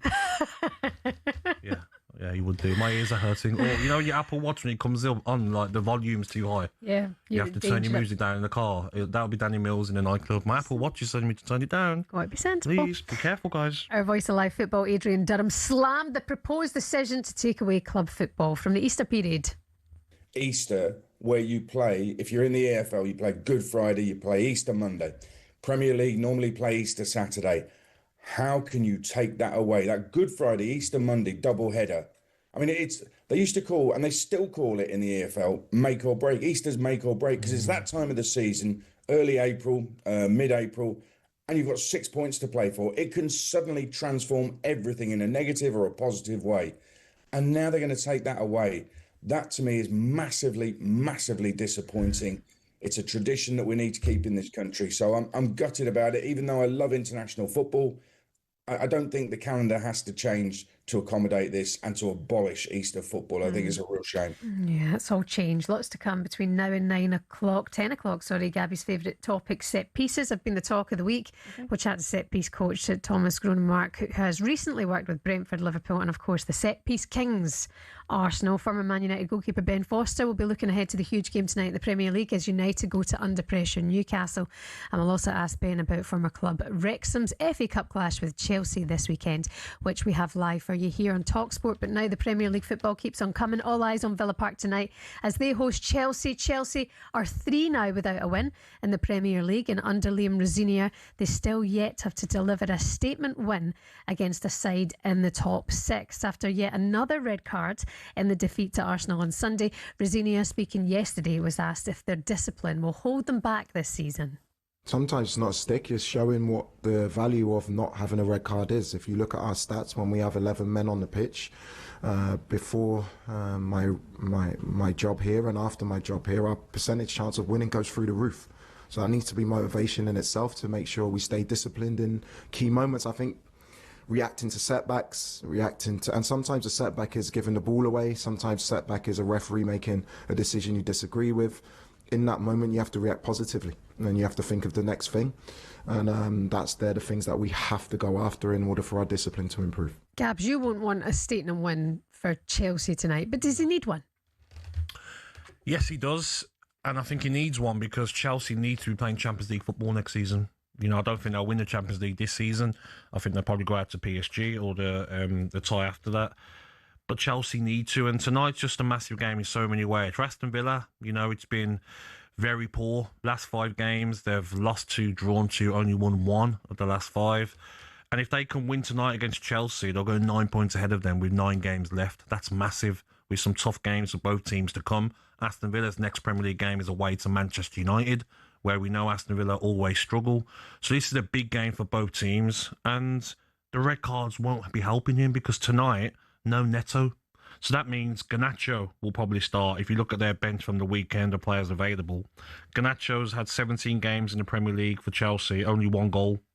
Well, he has had 1 yellow card as well. So 1 goal, 1 yellow card for Garnacho. It's not worked, and it's making it all make sense why Manchester United got rid of him. So big game tonight, and both teams need a statement win, to be honest. Yeah. Chelsea, I would say, looking at them now in the table, disappointing. I mean, Aston Villa, considering you go back to the very start of the season, it took them a while to get going, didn't it? But then they were in a bit of a rut. Yeah, they're in a bit of a rut at the start of the season. And then they went on this amazing run. And then now they're in a rut again. But if there's ever a game tonight in front of a packed out Villa Park under the lights to get your season back going again, it's this game. And they've just got players who've got to turn up, because we talk about Morgan Rogers, and he's been Aston Villa's best player. I think he's been one of the country's best player this season. But without Rogers turning up, it seems like Aston Villa aren't turning up. Ollie Watkins, I love him, you know, but he's only got 1 goal in 11. He needs to get out of his rut and start getting goals again. Buendia, Bailey, Sancho, for me, aren't good enough to be starting for Aston Villa. But here we are. With the rules that are in play now, we've got no choice. The manager loaned Leon Bailey out to Roma, had to bring him back because of injury problems, because you can't just go and spend whatever you want because of the PSR rules. So Aston Villa need their big players to turn up tonight. Onana, between 50 and 60 million pounds. Come on. Can you show why we spent so much money on you? What do you think the issue is now with Ollie Watkins? Because that is 1 goal in 11. I don't know. I think part of it is service. But when I look at the weekend, there was a chance where it was put through. And the fit and firing and confident Ollie Watkins, left foot, shoots and scores. He tried to sort of outside of the right foot swing at it. And it was like, that's a finish of someone that's not confident. And knowing some of the players at the football club, like, it's well known that when his confidence is down, it can take him a while to get out of that sort of confidence crisis that he's in. But other players step up. You know, where's the goals from other parts of the midfield? Okay. Can Douglas Luiz? He's been poor since he's come back to Aston Villa. Didn't work at Juventus. Didn't work at Nottingham Forest. He needs to get up to speed and start delivering. Tammy Abraham, will he start tonight? I don't think he will. I think he'll still stick with Watkins because he done very well in the game at Stamford Bridge earlier on in the season.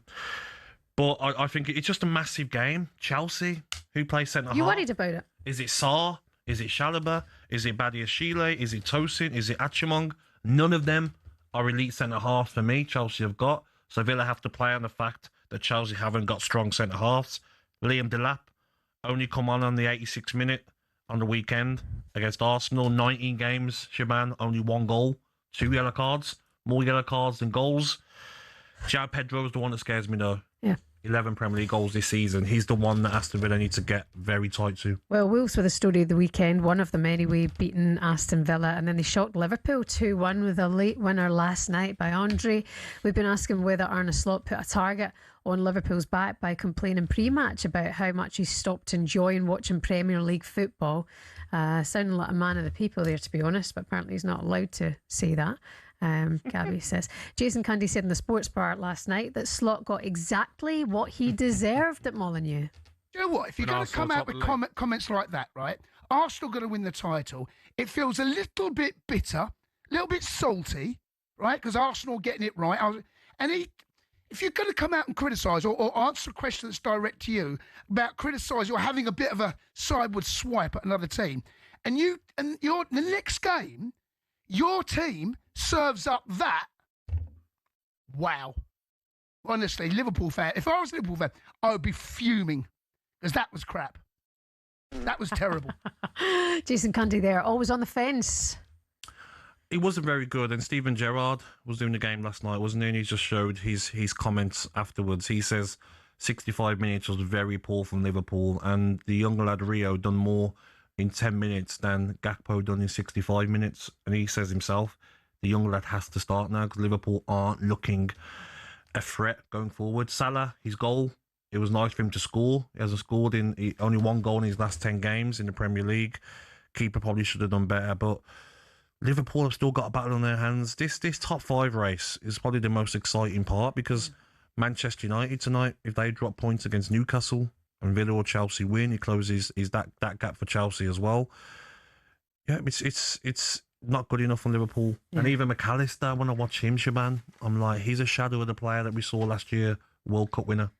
Big games on tonight, by the way. Villa Chelsea's at 7:30. You've got a number of 7:30 kickoffs. Brighton Arsenal, Fulham West Ham, City Forest, and then 8:15 it's Newcastle Man United. All the updates here as we go around the grounds with Adrian Durham here on talkSPORT tonight. Coming up next, Ben Foster will tell us just how close his ex-teammate Michael Carrick is to getting the permanent job at Man United.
Let's go to Danny. He's a Spurs fan. Dan? Danny boy. Evening, lads. How are you? I'm all right, Dan. I'm all right. Look, it has turned into an absolute mess at this football club. I don't know what the answer is anymore. You know what it is, Jamie? And I'm amazed. Enix seemed to get a get out of jail free card. Not enough people talking about them. They've been at our club for 25 years. 25 years. Yes, they buy a couple of decent players, but we all know they're not paying the wages. But it is time to get rid. And I've been at the club. I'm not a season ticket holder, but I do go every now and again. And it it is so quiet. It's tame. No wonder away teams come there and give us a pasting from time to time. But you know, it's like a perfect storm. You've got our captain Romero wants out of the club. You've got. I look at Mickey van der Ven. He wants out. Yeah. And then what we have done is brought goodish young players coming through the club, and they need the older pros to develop them, keep them under their wing, and sort of progress. But it's like the Titanic there at the minute. Yeah, but listen, Dan, I get... Rats sink clear in the Titanic. I hear what you're saying, right? I hear you, but that conversation needs to be had at the end of the season. Do you know? Like, you're not going to sell the club now, right? Do you know what I mean? They're not leaving... Hello and welcome to talkSPORT Goals. We're taking you through what should be another busy day of football. Chance to win it! We don't need to do that, guys. I'm going to owe you an apology. How would you get to that conclusion? That's a weak mentality. Oh, get out of it.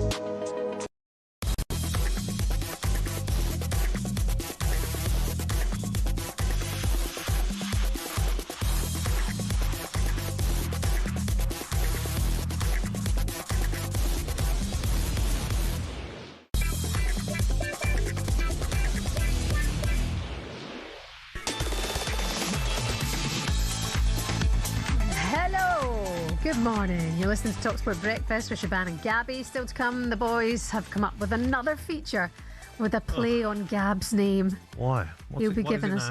Well, this is giving us Wolves' survival probabilities. It's the Gabulator, like a calculator. Oh, yeah. That's actually quite good. What's the calculator? I'm joking. Spell calculator. Spell calculator, go. Calculator? Yeah. Okay. CAL. Uh-huh. CU. Yeah. LATOR. See?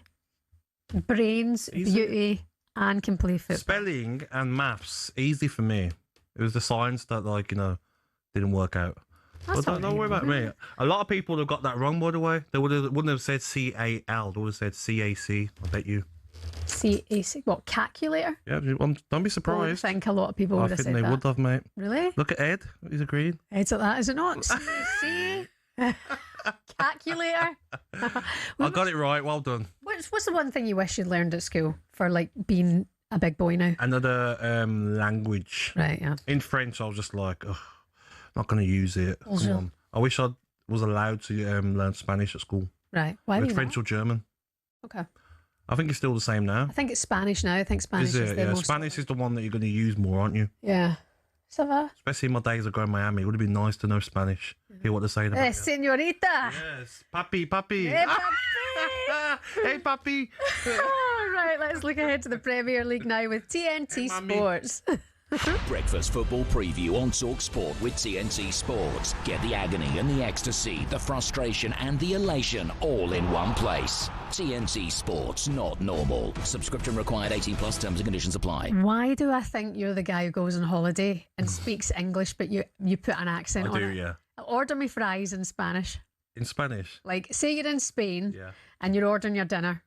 And I'm the waitress. Please, can I have a fries? Yes, chicken Milanese. And a Coca-Cola. Yes, I do put on the accent. Can't help it. Yeah, I'm like, still I don't understand Brummy in Spain, so you have to sort of, take the Brummy out of you. Soften the edges. Exactly. See, nobody. I bet you do as well. If I had an English accent... accent... I get a Coke? Do you know, I'm not even joking. Yesterday I went to the canteen to get a tomato, right, for Dave Allen. And tomato. The woman in the canteen... who's Jamaican impersonated my accent. Did she? She went, can I get a tomato? Why is it so aggressive though, the way you say things? See if I were English. Happy birthday! Life would be easier. Now to look ahead to a huge night of Premier League football with big games wherever you look. None bigger though than Man United heading up to St James's Park to take on a struggling Newcastle side in from boss Michael Carrick. And Geordie himself, remember, was asked pre-match whether he's surprised even himself with the 5 wins from 7. I wouldn't use the word surprised. I think we always strive to win games, and as I've just said, understanding that it's difficult. But again, not looking too far ahead. I think if you stay, every game's winnable. I think both teams will come into it and think the same thing. If you can stay that and go step by step, try and be consistent with it, and then we feel we give ourselves a chance of doing that. I think coming in at the start, it was quite quickly one game at a time again, and I think that's the only way. It's when you're in it and you live in it and you've got to perform, and the boys have got to be in a good frame of mind to be able to put performances together. I think the only way to do it and give yourself the best chance is to stay in the moment, and it's for everybody else to get involved in the discussions maybe of what ifs and buts and bigger picture type of thing. It's not for us right now, and we're happy. We're happy with the way things have gone. Still think we can do certain things better, which is a really good place to come from. But winning games is a good feeling, a good habit to have, and got to keep staying hungry with that. No disrespect to Michael Carrick, but Gabby's just been impersonating me shouting at my husband. Jamie, you didn't put the washing machine on. Get downstairs right now. You'll not be getting any dinner. Don't make me laugh. Disgusting.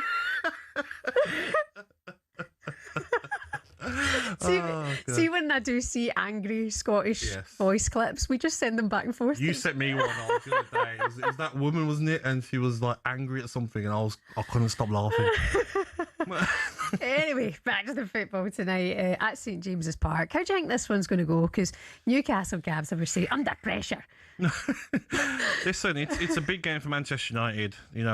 They're third place now on goal difference ahead of Aston Villa, and they know if Aston Villa win today or Chelsea win, then Chelsea bridge that gap as well. So big game for Manchester United, and they're in form. Bruno Fernandes, I mean, he's one of the players of the season. He's been outstanding this season, goals, assists. You look at Shesko. He's come into form as well and proved the doubters wrong. And Bumo Cunha, apart from Cunha with that dive, still annoyed me against Crystal Palace. But Newcastle need to really put on a performance for their fans. And he's got a problem, Eddie Howe. Who does he start on those wings? Barnes, Gordon, Murphy, Elanga. Because even you look at Elanga, like he hasn't scored a Premier League goal since his move. No Premier League goals for Elanga. Not good enough. And then you say Jacob Murphy, he's going to be better at putting crosses in. But when you put crosses in, is Voldemar going to get in the box? Or is he going to sit back on the edge of the box? So he has got problems, Eddie Howe, and especially Bruno Guimaraes. With him being out injured, that's a big loss. He's for them. A huge mess. Yeah. He really is. Shout out, by the way, to Man United's goalkeeper, Sonny Lamans, because I think he's been so refreshed. He's so calm for 23 Gabs. 100%. And you look at Aherne, and it was chaos, wasn't it? Every week, he couldn't catch a shot, he couldn't catch a cross. It was always mistakes, too casual on the ball. The man just builds confidence around that back four, and also Harry Maguire being back. He's been very, very good, strong, aggressive. And I imagine Thomas Tuchel will bring him back into the England squad. Will they bring Luke Shaw back? Because that left-back position for England is the one that's maybe up for grabs. Maybe. Lewis Hall and O'Reilly are probably ahead of Shaw. Maybe he's looking at him and can still have injury problems. But the Manchester United defence have done very well since Carrick took charge. And Ruben Amorim must be looking and thinking like, this doesn't look good for me for another job. Michael Carrick just come in and says, I'm going to play players where they should play. I'm going to play a formation that Manchester United play. It's really simple. Apparently as well, even his team meetings are short. Yeah. But he's keeping it really simple. Did you ever have a manager who just went Martin O'Neill. Martin O'Neill was simple. He was just like, just go and play. He knew how to play. He knew Gareth Barry knew when it was time to tuck in, when it was time to go forward, when it was time to maybe bring Petrov back alongside him or bring Ashley Young back alongside him. players knew how to play the game. Big game tonight, 8:15. Newcastle take on Manchester United in the Premier League. You can listen here on talkSPORT and Around the Grounds. You can stream the Premier League live with TNT Sports on Discovery Plus, or watch TNT Sports channels on EE, Sky and Virgin Media. Ben? Breakfast football preview on talkSPORT with TNT Sports. Get the agony and the ecstasy, the frustration and the elation all in one place. TNT Sports, not normal. Subscription required. 18 plus. Terms and conditions apply.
That Cole Palmer would need an extra lung to cope with the relentless schedule. So we're back to this non-stop conveyor belt of games that players seem to be on all the time.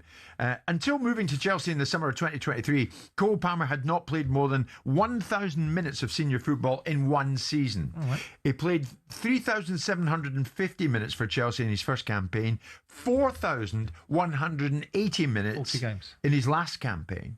Last season. So? No, but Maheta goes on. And this wasn't a conversation that happened in the toilet. This is me quoting him from elsewhere. You followed him around, did you? I did. When I look at someone like Cole Palmer, if he goes to the World Cup, well, he probably will, won't he? Yeah. He could go 3 consecutive summers without a break. Oh, dear. People will say he's a millionaire. Yes, he is. But it doesn't give you an extra lung or leg. I want to see Cole Palmer on the pitch because he's the one that makes me dream. So he's back banging the drum again about potential burnout. But do your complaints, Simon, become less effective the more you beat the same drum? Well, your complaints are useless unless you can provide a solution to the ever-decreasing circle of the requirements of finances to meet the expectations of his own members that don't actually pay anything to be in his union, or pay such a small amount that it's equivalent to an ice cream. That there is no circle to square here. I don't care about their opinion. I care about their suggestion of what the solution looks like.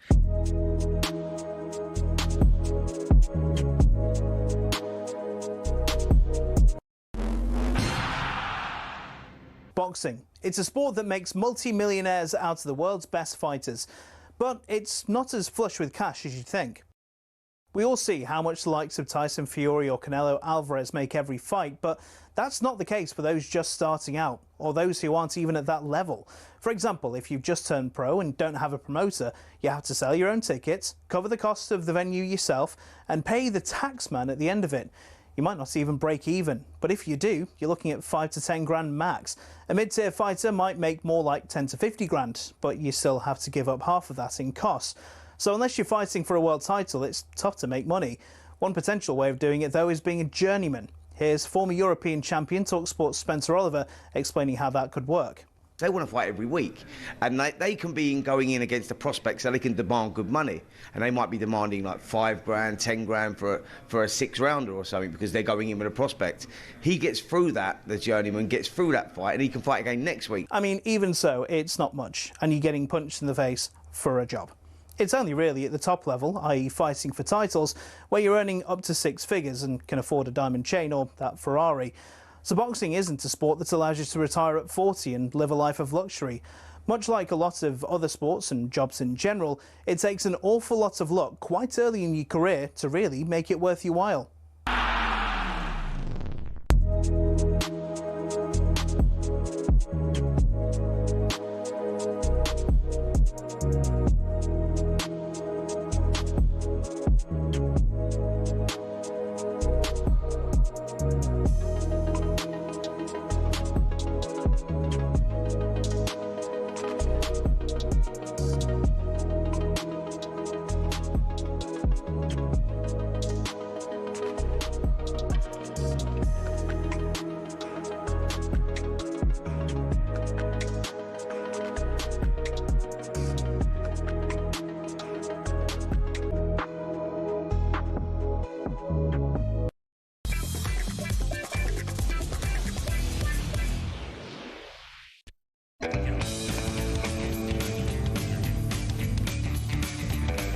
morning to you. You're listening to talkSPORT Breakfast. Shebahn Aherne for Alan Brazil. He's back with you next week, live from Cheltenham all week long. Gabby Agbonlahor is here with Arnold Clark with over 20,000 used cars online to choose from.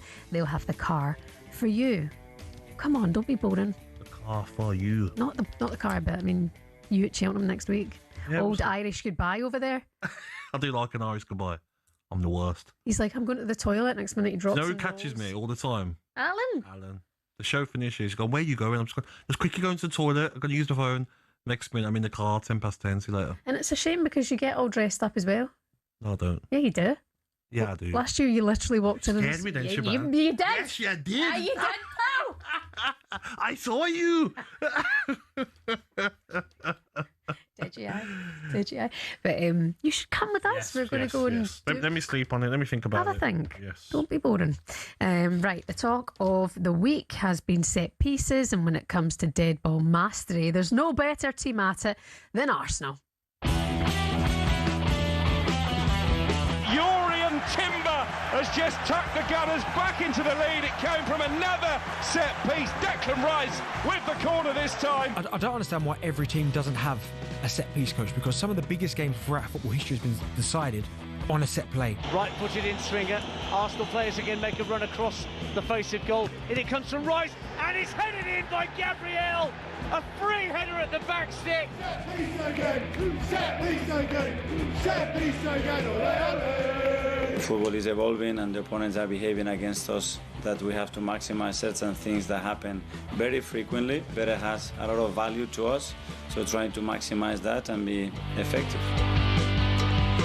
Yeah, Arsenal's set-piece prowess has been key to the title push, scoring 16 times from corners, 3 more than anyone else, matching the Premier League record with 9 games still to play, 32 in all competitions. Your man's Nicholas Jover build a statue of him if they are to win the Premier League. Apparently he's on a bonus. I know. Apparently. Those pay packages are nice, aren't they? Probably The amount of goals they've scored. Paid more than some of the every players. month. Yeah, Mikel Arteta admits he's upset that they haven't had more. So let's go and speak to the man who is one of the architects behind Arsenal's set-piece supremacy. It's the set-piece coach, Thomas Groenmark. Good morning, Thomas. How are you? Good morning, Thomas. Good morning. I'm fine. How about you? Very good, thanks. Very good. So you must not like it when people say set pieces are boring, because to you they must be a piece of art if done properly.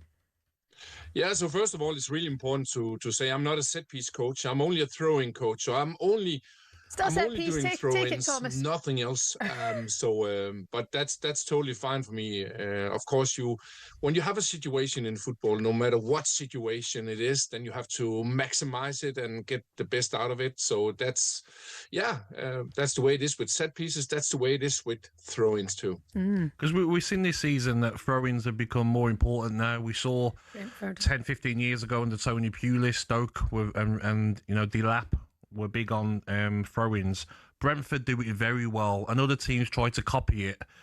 Can you see this staying in the Premier League, or do you think it's just a stage where it will die out? Yeah, so first of all, I think it's for me it's fine to go all in on throw-ins, the long throw-ins if you're really good at them. But I also see sometimes too many teams are taking low quality long throw-ins, and that's bad for your team, but also bad for the fans. But it's also really important for me to say that every time people talk about throw-ins, they only talk about long throw-ins.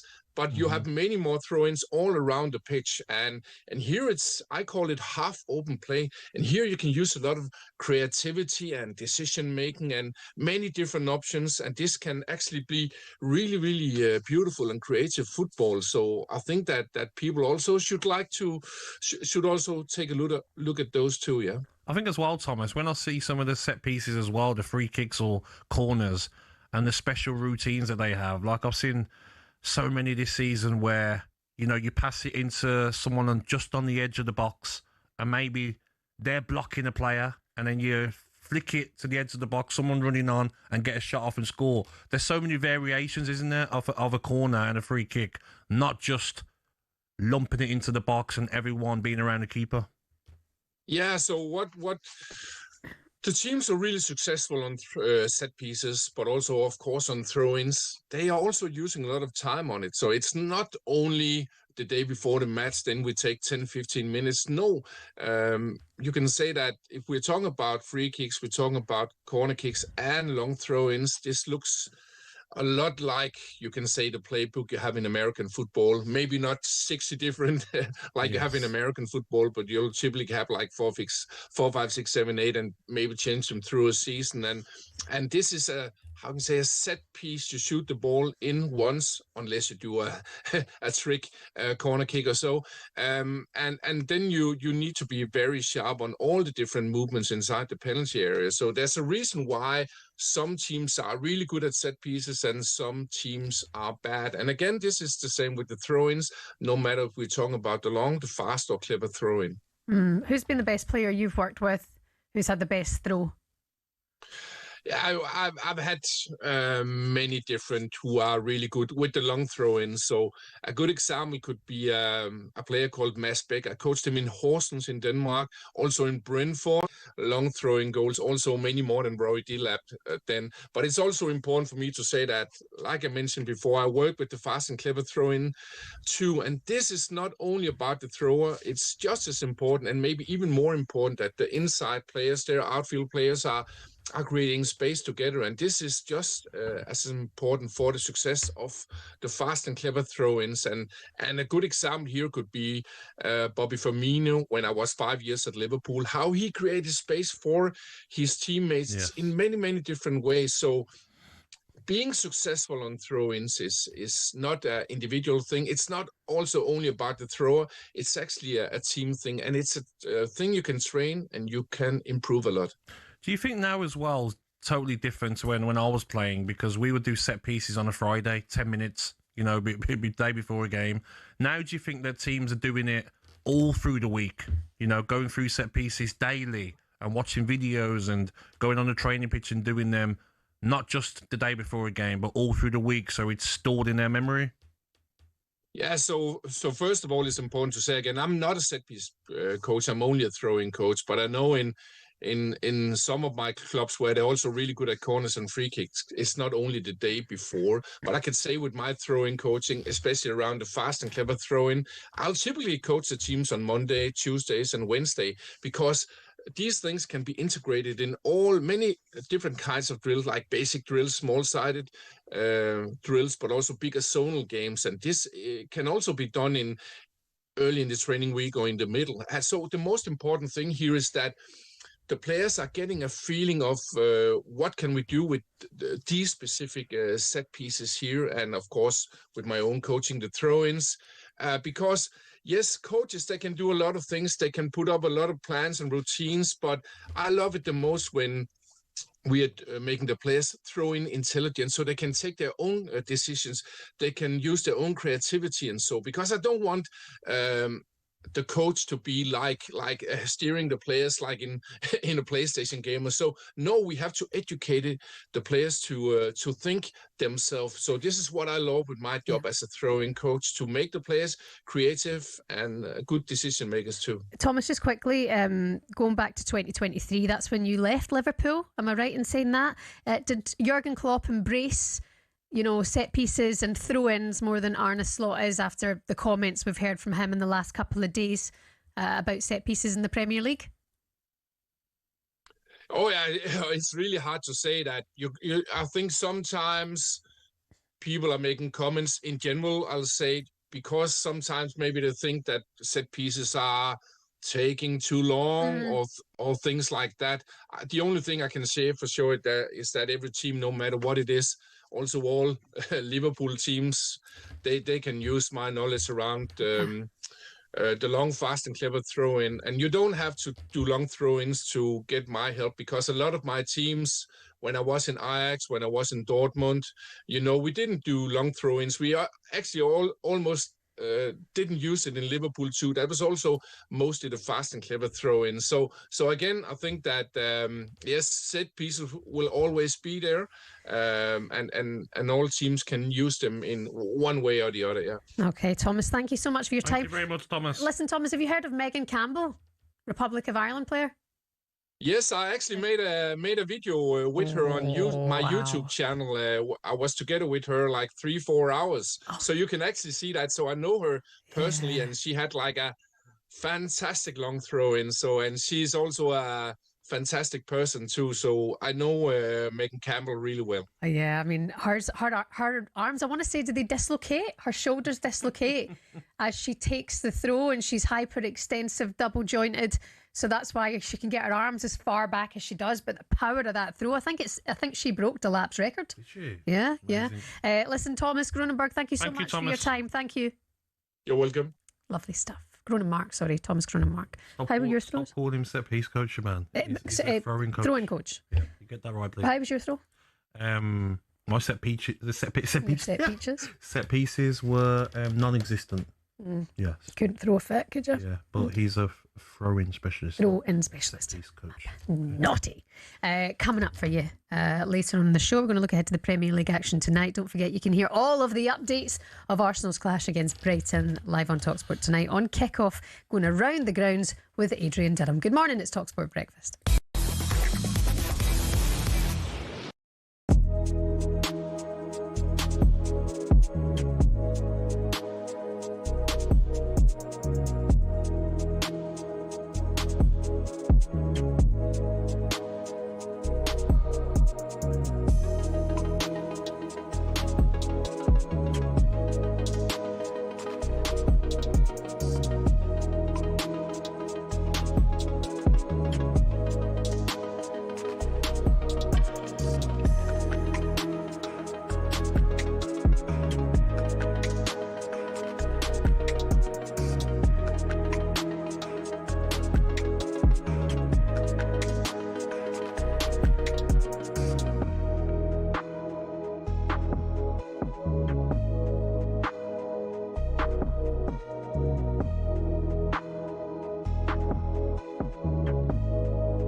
Because I think out there this morning, many people listening on talkSPORT and watching live on YouTube would probably agree with Slot. This is what he said about Premier League games and maybe how they're no longer a joy to watch anymore. If I watch other leagues, I don't think there's so much emphasis on set pieces. One of the reasons is, and that's sometimes funny for me to do, if I watch a Eredivisie game, which I still do, I see goals being disallowed or falls on goalkeepers being given. And I'm like, wow, that's a big difference. Here you can almost hit a goalkeeper in his face and the referee still says, just go on. Do I like it? My football heart doesn't like it. I already said once in this press conference, if you ask me, then thinking about football, I think about 10, 15 years ago about the Barcelona team. Every Sunday evening you were hoping that they would play. And now most of the games I see in the Premier League are not, for me, a joy to watch. But it's always interesting because it's so competitive. And that is what makes this league great, because there's so much competitiveness. Everyone can win from everyone. But just as someone who loves to watch football without being interested in who's winning or losing it, just to be enjoyed, I think there's a big difference now between 3 or 4 years ago in the Premier League. So he's saying, if I watch other leagues, I don't think there's so much emphasis on set pieces. This has become a bit of a bore fest, the Premier League. Not true, though, it should be noted Liverpool scored from 3 corners in their 5-2 win over West Ham at Anfield on Saturday. Yeah. What's he on about?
Good morning to you. You're listening to talkSPORT Breakfast. It's Shebahn Aherne in for Alan Brazil. He's back next week for Cheltenham, of course, and Gabby Agbonlahor is here.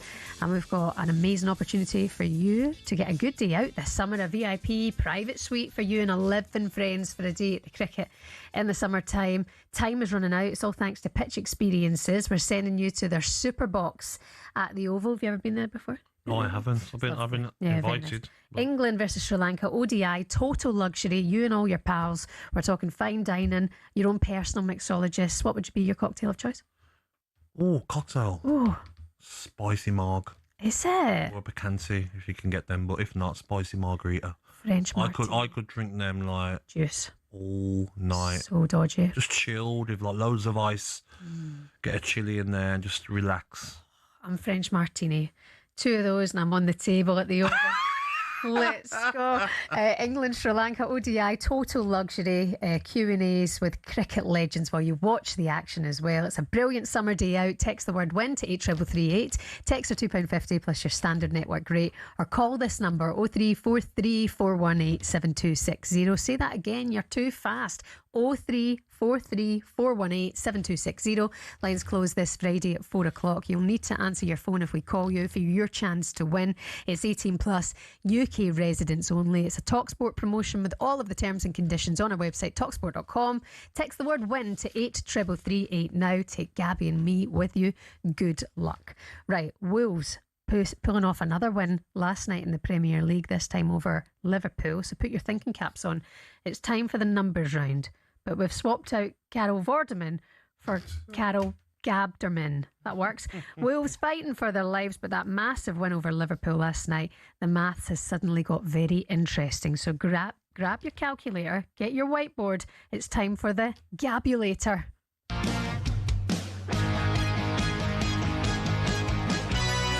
Got a math problem.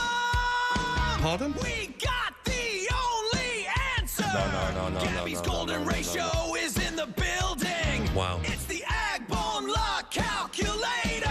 The Agbonlahor calculator. Nah, I'm not having it. Calculator. 180. Who made that? That sounds like Year 7. That sounds like our pal ChatGPT. Am I right, guys? It was ChatGPT. What did you get in school again at your maths? I got A star. Yep, GCSE. Can't argue with that. Are you? Go on, prove it.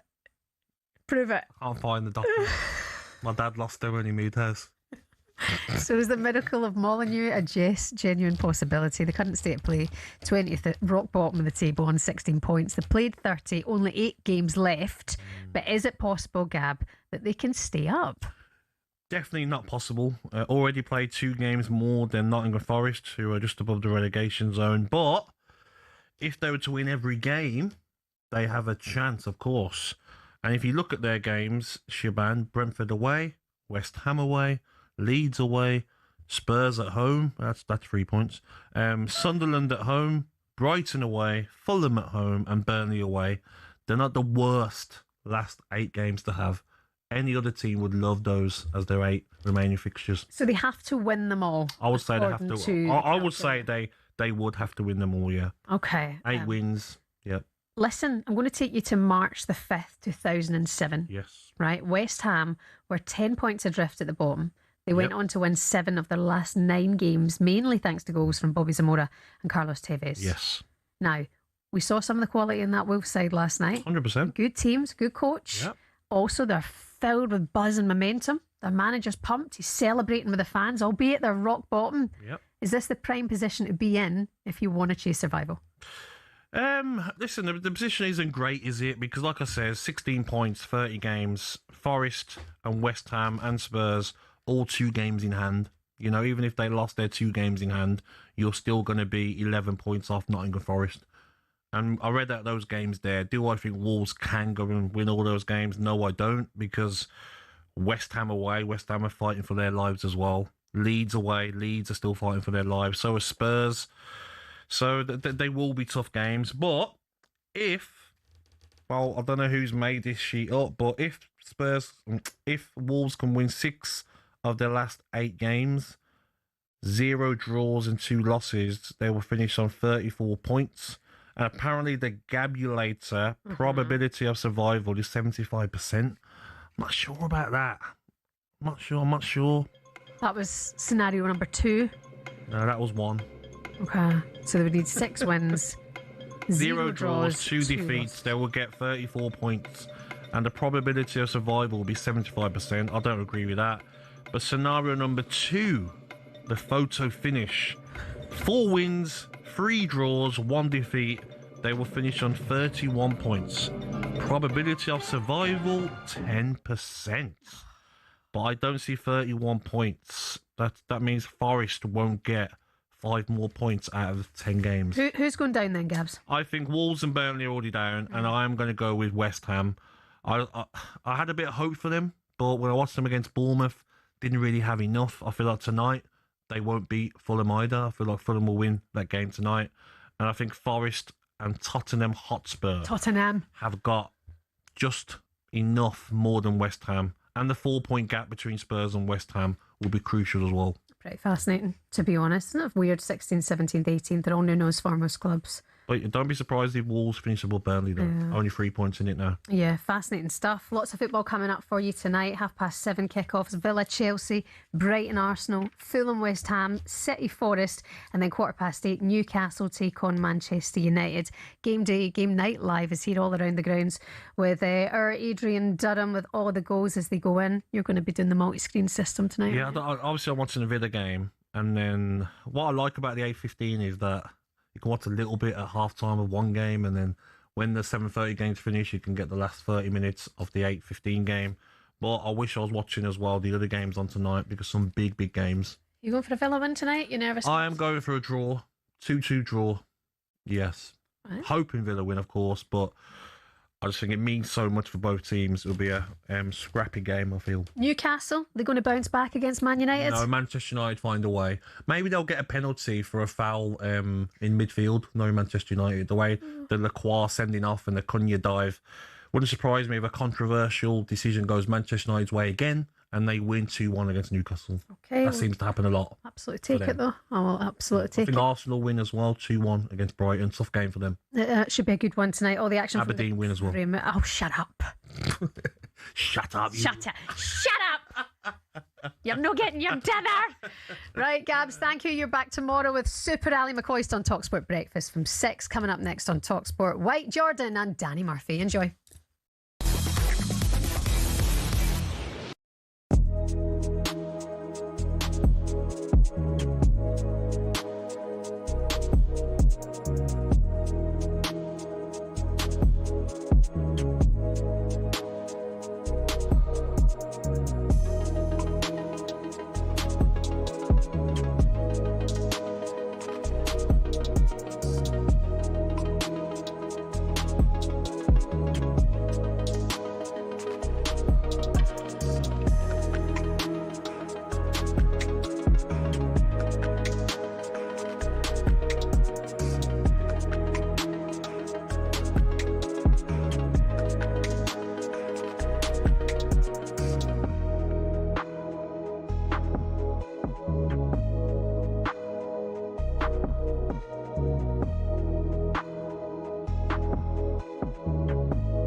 I've got some sad news in the Cundy household, mate. Go on, what's happened?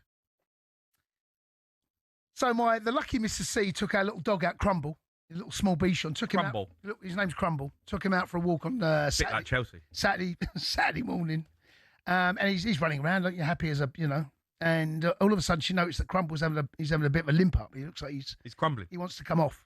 He's giving one of them with his front paws. Yeah. Well, he's limping about. He's limping about, mate. And so she brings him home, and I don't know what's wrong with him. She took him to the vets yesterday, right? Yeah. Done a cruciate. What? Crumble's done a cruciate. Right? Seriously, right? He's out for the rest of the season, poor little thing. He's out for the rest of the season. Crumble's crumbled. Crumble's crumbled, mate. Well, it's not a proper Cundy dog unless you have a problem with your leg. I mean, right? It's that come out. Sums your household up. It sums up the Cundys, You mate. got no knees in you and no knees in the dog. So the dog, I didn't even know dogs had cruciates. I had no idea. The first thing, so my wife's with the